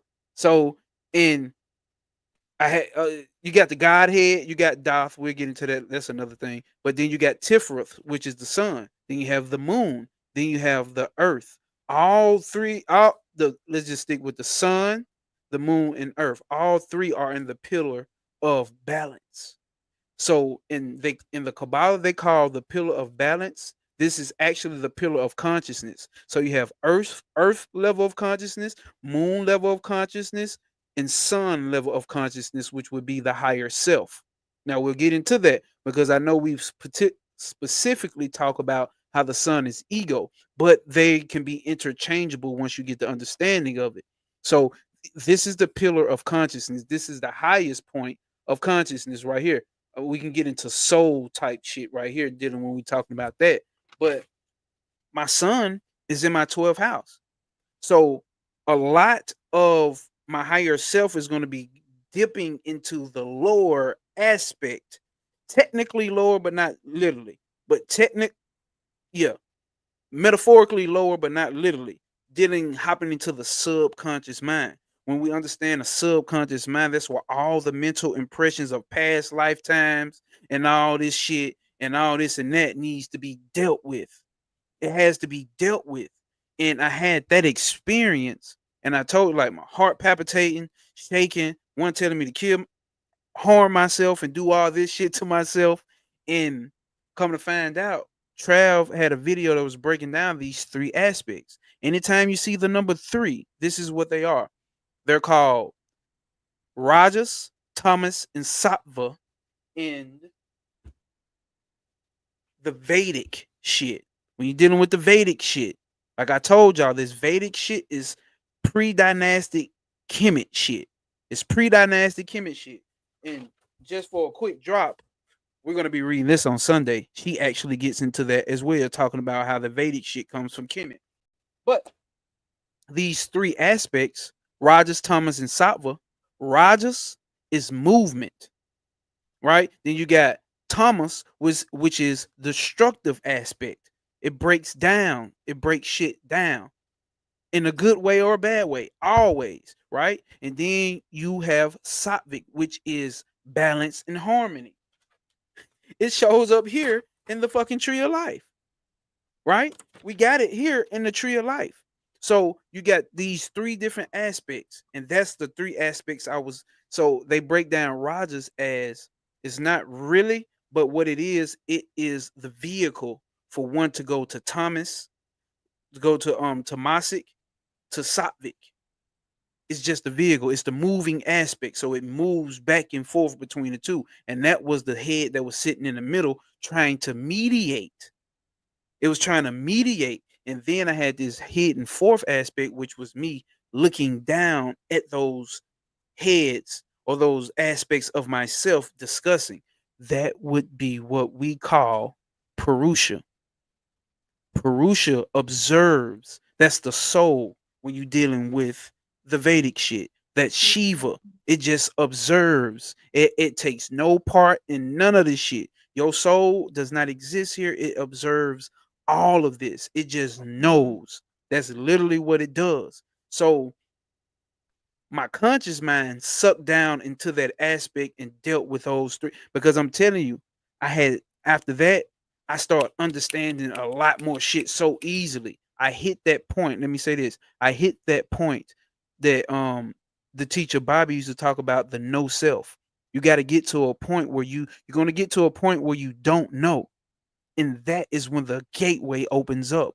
That's when your innocency, when you're innocent, shit opens up. When you think you know every goddamn thing, like when you think you know shit, like she just broke down about my moon and how the shit that I say is can be edgy and people like it challenges people. Like some today, like this woman wrote like fucking 7 paragraphs in my comments. And I responded with a little bit here and a little bit there. And I'm like, man, let me delete my comments. I'm gonna just leave her shit up there. I fuck around, deleted the whole thing, but fuck it. But it's like it does this. Like I know a lot of people who put out edgy information that may not go along with the mainstream. So this mainstream spiritual shit, I don't talk about the mainstream spiritual shit. I get into shit that challenges that type of shit because it's actually deeper than what mainstream spiritual shit is showing. So it challenges people. Like, and I get it now. I accept it now. You know what I'm saying? So acceptance. Good thing I'm not full of my goddamn self. I'm cool with not knowing because I bet I know for a fact I will get to that point where I know. That's why I say, hey, shout out to you for this astrology shit that you teach me every time that we ever fucking talk. You know what I'm saying? Shout out to Trav because I go over there and learn. I got no problem with sitting at the foot of motherfuckers so I can learn. A lot of people have that problem with their ego where they can't learn. They want to seem like they know it all. I don't know it all. I know a lot of shit, but I don't know it all. And I can be a student. Go ahead, Nariscia. I'm sorry. I just want to cover that. So, yeah, the sun in the 12th house, I also have that placement. Mm, And literally, the 12th house is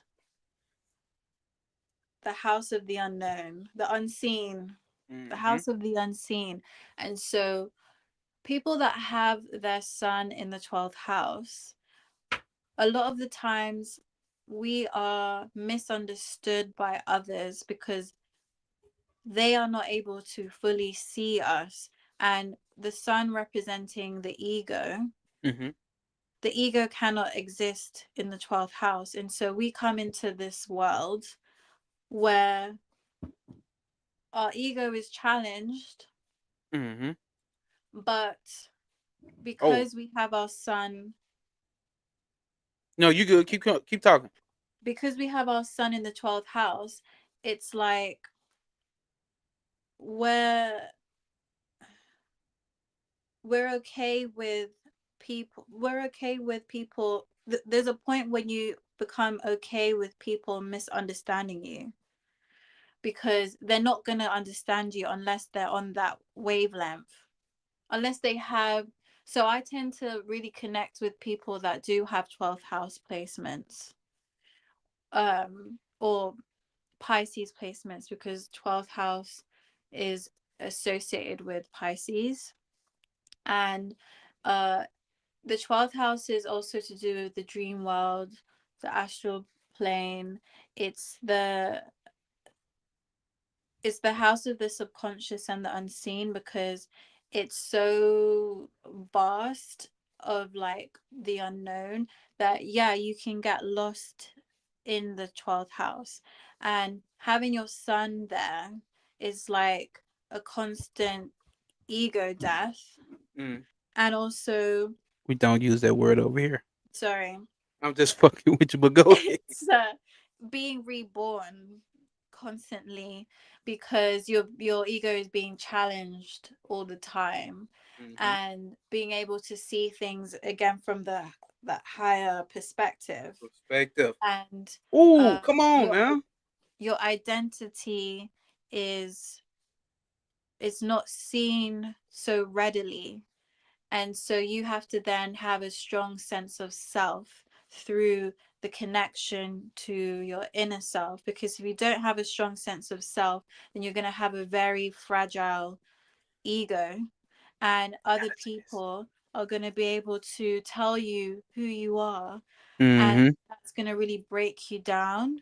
And the 12th house is also the house of confinement, and so it rules like prisons and of vices. And so people that tend to have like stelliums in their 12th house, they can be into like, alcohol or drugs or anything that they would class as a vice, in order to escape To this escape. world, this realm. And Mm. so it's important to make sure that you have something that grounds you to this realm, and also to know yourself, like to really really know yourself and your most authentic self. And that is like a devotion to your inner child too, because the sun is about to do with your inner child, your creative self, your the essence of you.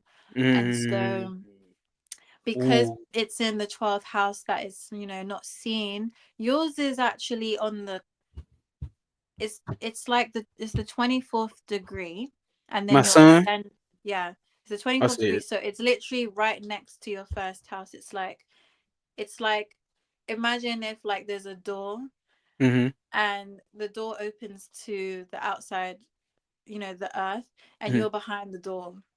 So you can See. see into the door, into that bit, but Mm. not everyone can see into your door. Do you know what I mean?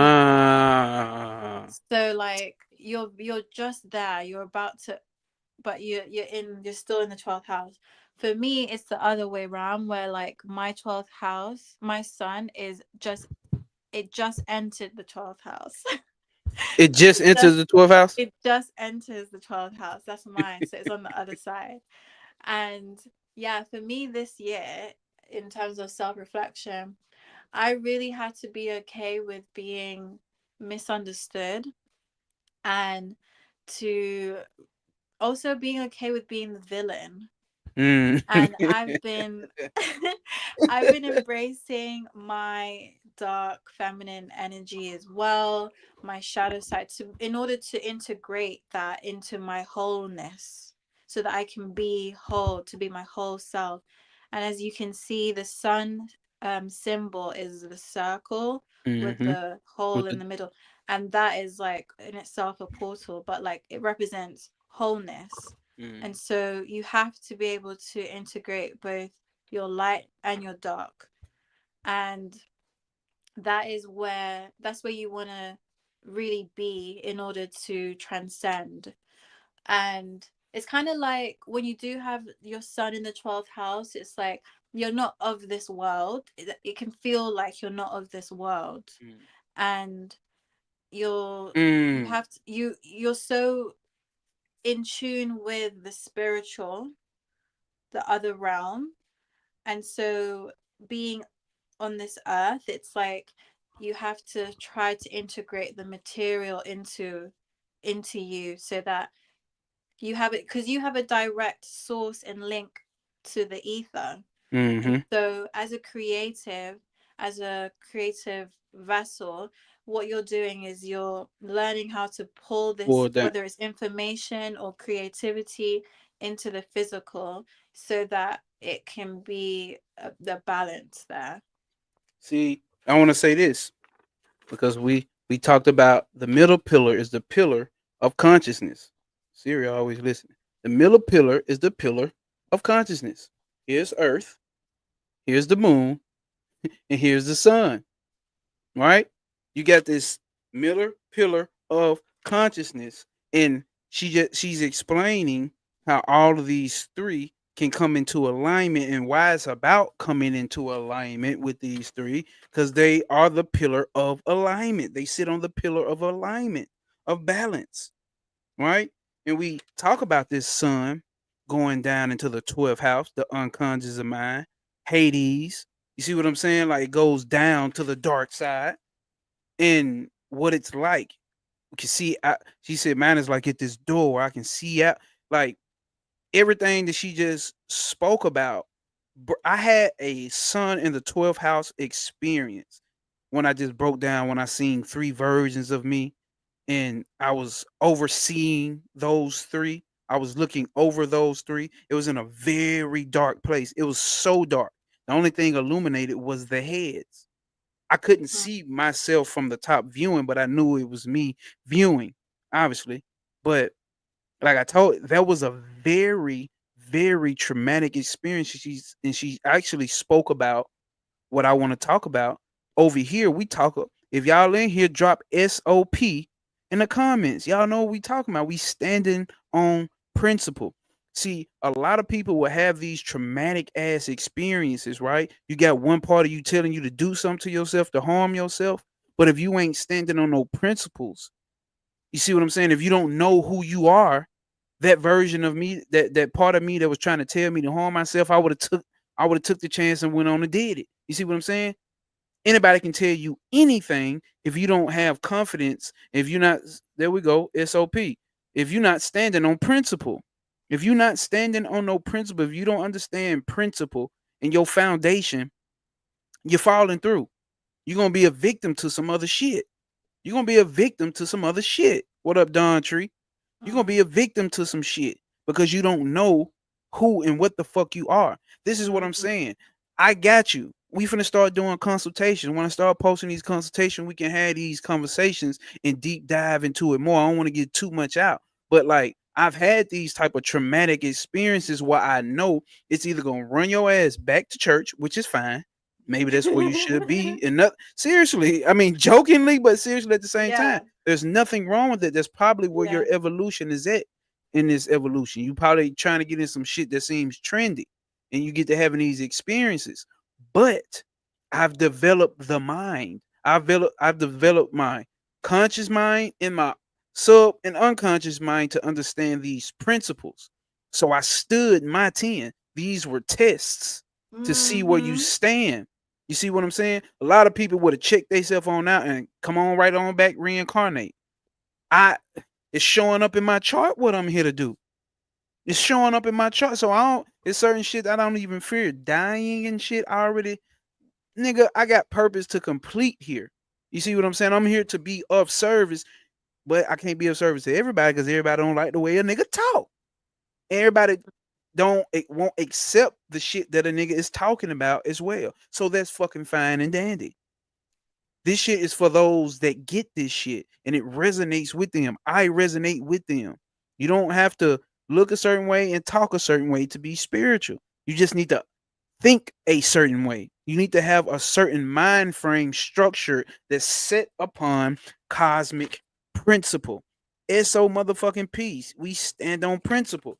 Within them like I always tell y'all, within those ramifications, it don't matter what the fuck the universe whatever throws at us, if we understand we stand it on principle, we're gonna figure it out, baby.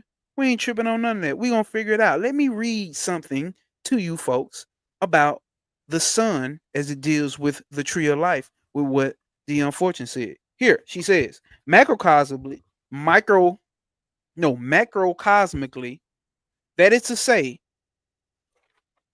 from Kether, which is at the top, from Kether standpoint, Tifereth which is the sun, is the equilibrium of Chesed and Gibera. Listen, the moon, I mean, Jupiter and Mars. Microcosmically, that is to say, from the point of view of transcendental psychology, it is the point where the types of consciousness characteristics of Kether in Yesod, which is the moon, are brought to a focus. Hod and Nexet equally find their synthesis, Hod and Nexet, Mercury and Venus, equally find their senses in Tifereth. So we looking at this, we can say what? The conscious mind. It finds its balance. Even the subconscious parts, what I just went through and broke down that experience, it found its balance in the conscious mind. So it's happening in the subconscious, but Mm. it finds its balance in the conscious mind, right? Which is the ego. And what do we say the ego was? The ego is the identification system here.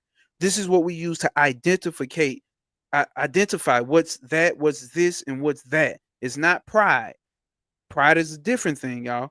We're dealing with Mm. ego, the identification. So you can say, I am hungry. I am God. I am a Mm. goddess. I am this, right? Mm. One more thing here. In Tifereth, the sun, we find the archetypal ideas brought to a focus and transmuted into archetypal ideas. And I mean, it is in fact the place of incarnation. For this reason, it is called, hold up, for this reason, it is called the child. Let me break this down. It's called the child because it's actually the God.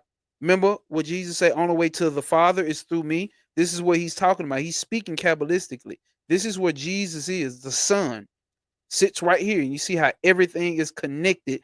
Literally, everything on this tree is connected to the Son.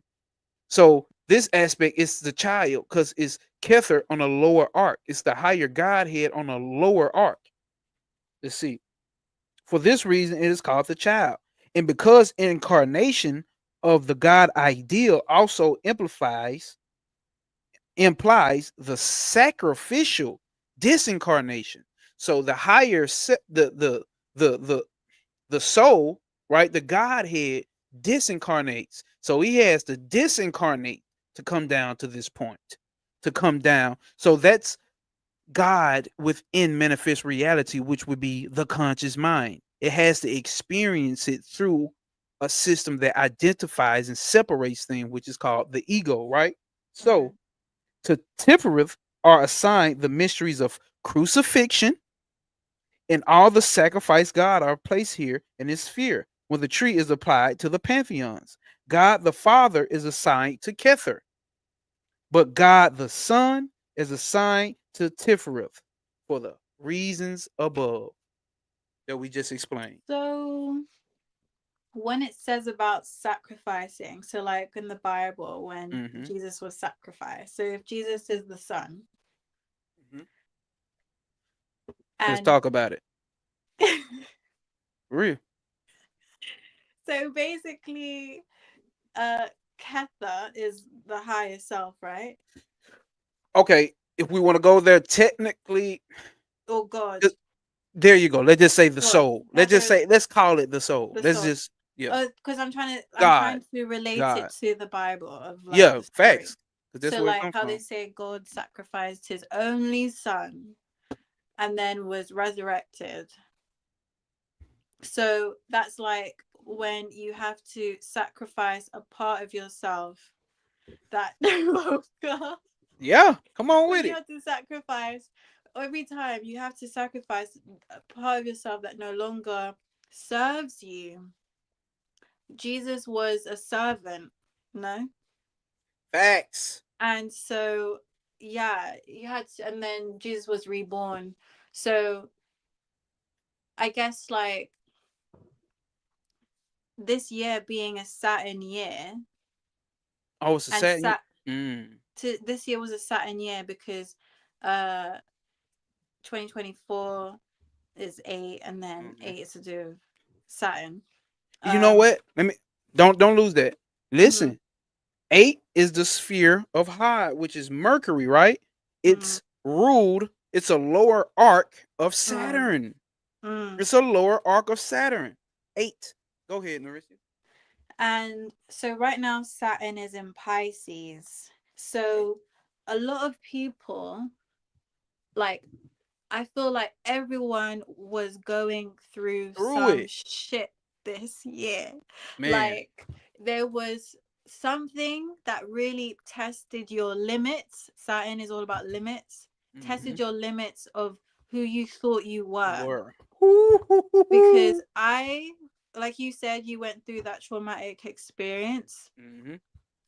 I went through a traumatic experience in the physical, Mm. whereby it was in relation to authority, because Saturn is also like authority, Authority. or Yep. authoritative figure. And so I had to stand on business, stand on principle, You had to stand in on knowing motherfucking principle. I had to, like, and it was like, and the only way I got through that was through shining my light. So like my Mm. sun energy, like, so when we say like the ego is the sun, and we're identifying with things, because the ego is not a bad thing, it's necessary in order to exist and to be, There we go. but it's like you're shining a light. You have to shine a light on who you truly are. And Yeah. so in that experience, I had to truly shine my light on who I am and my the power of me, do you know what I mean, in order Mm-hmm. to transcend and to kill off what the other people were trying to project onto Project. me. Yeah. Because if I had cowered and let them say this is who you are in that moment, then my life would have changed dramatically and for the worse. And it's not to say that like I wouldn't have come out of it, but Mm-hmm. in that moment, if I had faltered, Mm-hmm. I would have had to take a longer journey, which is Yeah. Yeah. part of the process of Yeah. Saturn as well, Yeah. because it's kind of like, Saturn wants to know, did you learn the lessons? And I had just come out of my Saturn return, so this was like my test in a way. And like, I after that point, it was definitely traumatic for me on an emotional level, and draining energetically, but I also had, thankfully, a community of people that were also lifting me up too. They were shining their light on me too. Yeah. And Give you some so more like. Yeah. that also played a big part in me being able to like stand in my truth Mm. and overcome the the truth that they were trying to put onto me, which was not the real truth. And so if anyone like is currently going through something like that, in the sense where like they're being challenged on who they truly are, you have to find that inner strength of like, and the knowingness of like, I know who I am. Do you know? And Mm-hmm. it's not on a Prideful. egotistical, Yeah. prideful sense of like, you know being wrong and strong about something. It's just the true essence of you. Of and you. like Mm-hmm. and like having no sort of like doubt. You can't allow any doubt at all to come through in that instance to fuck you up. To fuck you up. um Real shit. yeah, to Real trip you shit. up. Yeah. Because, and especially the more that you stand in your truth, there's going to be people that are going to like want to be like try to trip you up in that. Mm-hmm. But once you know who you are, you'll be able to succeed, and it's gonna be like a miracle or whatever. But it's because everyone else is gonna be thinking this is who you are. But if you know who you are, it's just gonna be like, no, this is me. Do you know what I Mm-hmm. mean? You're gonna overcome whatever. And so Saturn, I feel like, has really been pushing that. And I think I really am grateful for that experience, because no one can tell me who I am now. Do you know what I mean? No one. And so it's kind of like, there's any sort of like obstacles on their way that on my journey, I'm more so embracing it rather than like avoiding it, Avoidant. Yeah. or like, Yeah. you know, it feels daunting or something like that. Because, and to be fair, I had to go through that process of letting go of like the parts of me that were scared of Mm-hmm. like revisiting that same kind of traumatic experience. But as long as you allow yourself to go through that and release that, then you can really be free, because there's going to be challenges that come up, but you know you're prepared when you just like know who you are. When you know who you are, see, and Yeah. and this is what we're talking about when we're talking about standing on principle, y'all.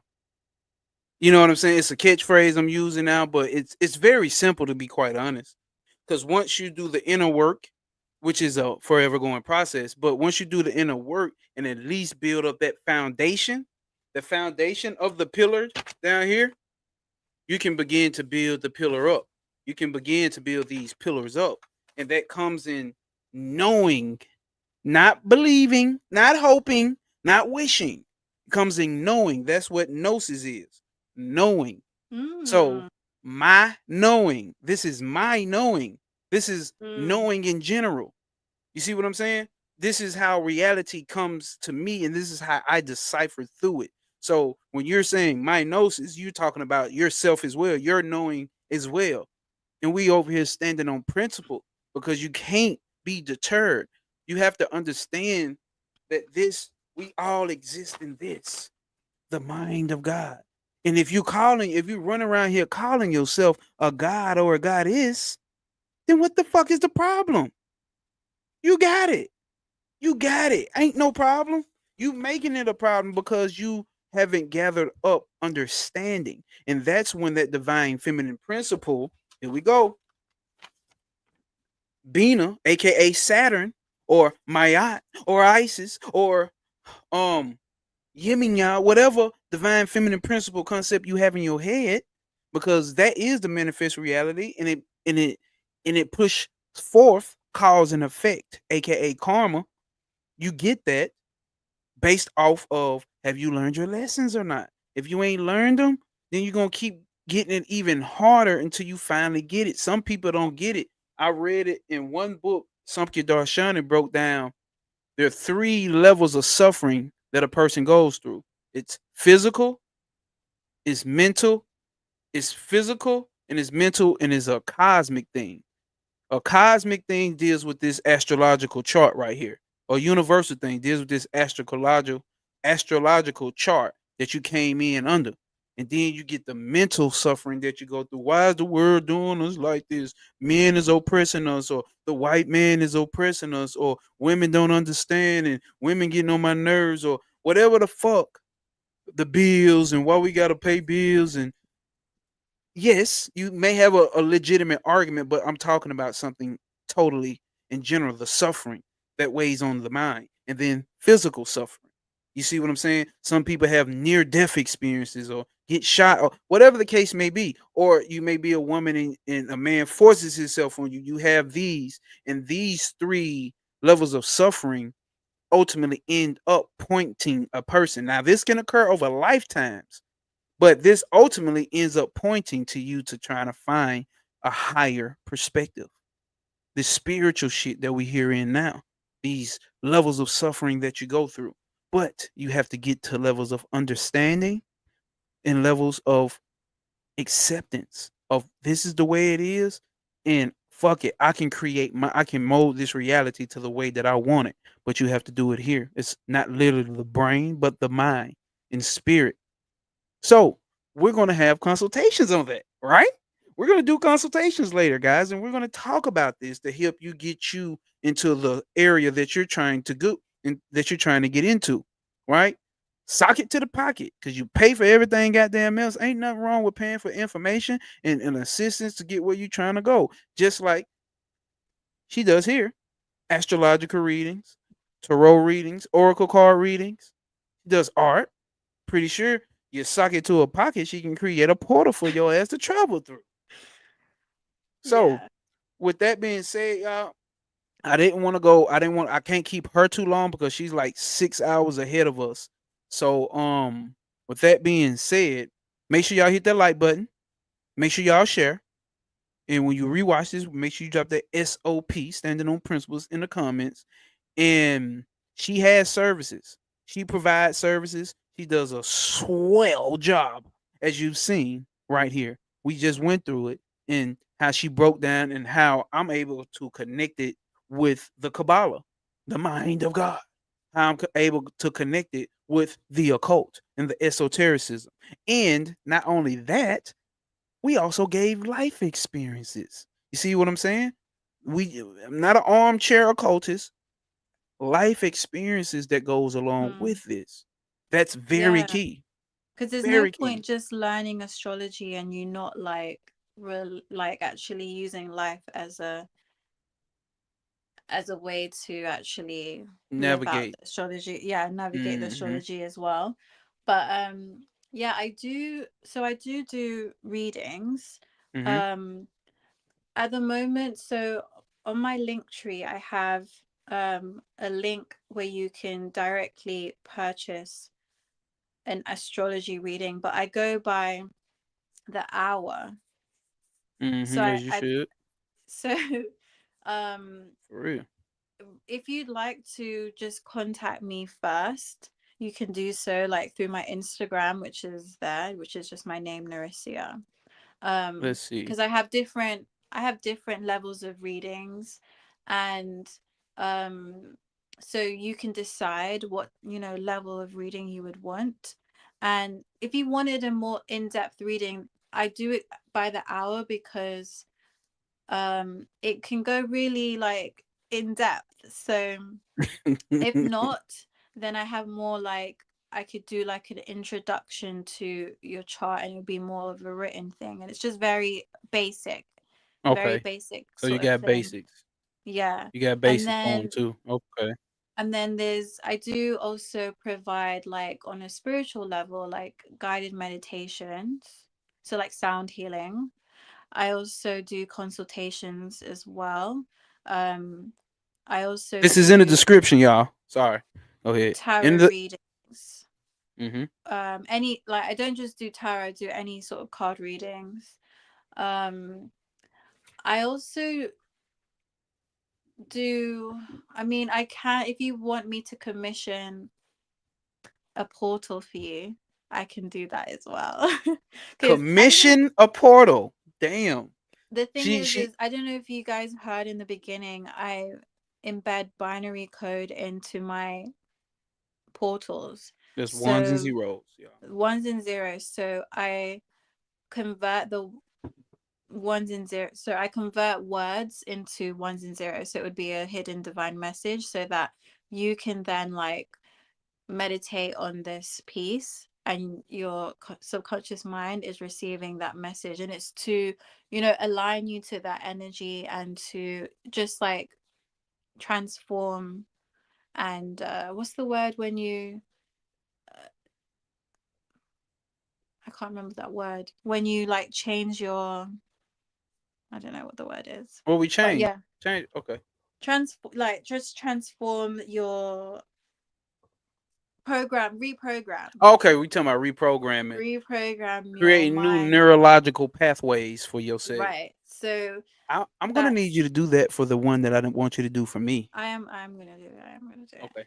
See, I got something Also, coming. yeah, sorry, so what I'm wearing here Hold up. to inspire, Hold up. um I have, so I also have like an online shop, and all of the stuff that I sell is organic cotton. And Organic.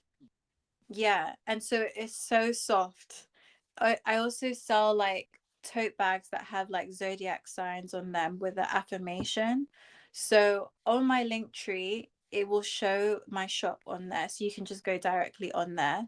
And if you are a Sagittarius, there's like a discount on the Hold up. Sagittarius, Only for Sagittarius, motherfuckers. because it's Sagittarius season right Oh, now. okay. I take that back, y'all. Sorry, y'all. Sagittarius season right now. So every season the sign will get a discount on their tote bag or whatever. But yeah, I took a break from the shop, so I don't have as much stuff as I usually do, but I definitely have my Here to Inspire stuff. Um, so yeah, I think No, that I gotta get was me a here to inspire. I gotta get me a here to inspire. I need yeah. that. Hold up. I'm coming back to the camera.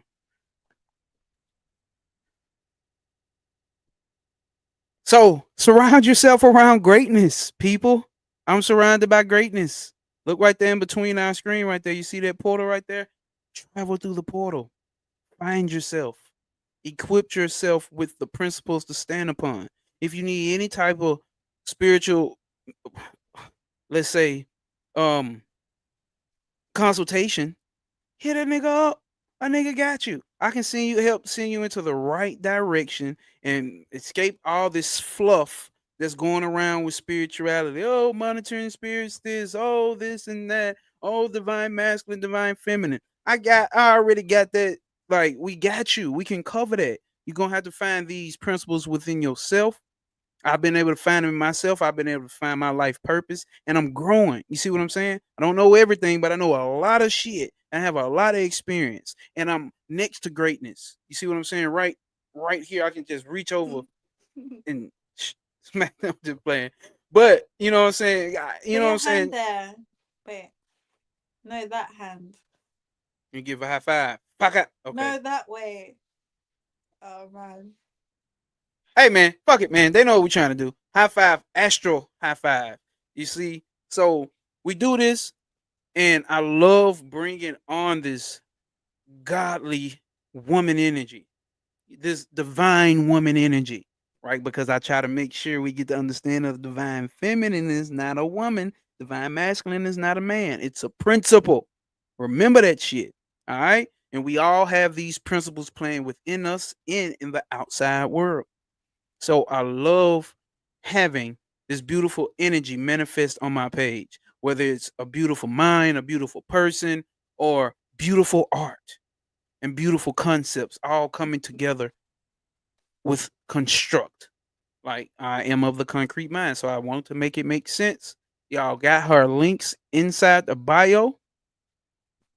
You come to those links, you hit those links, do what the fuck you need to do there, purchase services or tap into and get her products as well. Or just And DM me. or just DM her, mate. Isn't it, mate? Isn't it, mate? Isn't um, it? Isn't it? I thank you like so fucking with much for her. having me. As It was always, lovely. as always, I appreciate you for finally getting on here. It's been 5 years in the making. We finally got, and I'm gonna tell y'all this: we will have more. You will see her face again. You will see her face again. Yeah, I This is enjoyed my, it. this is my dog right here. This is my girl right here. So, with that being said, as always, oh, it ain't on the screen, but my name is No Way. No obstacles will apprehend you. No way, pop. Prosper over pain. No obstacles will apprehend you. Prosper on pain. And as always, stand on motherfucking principle. We out.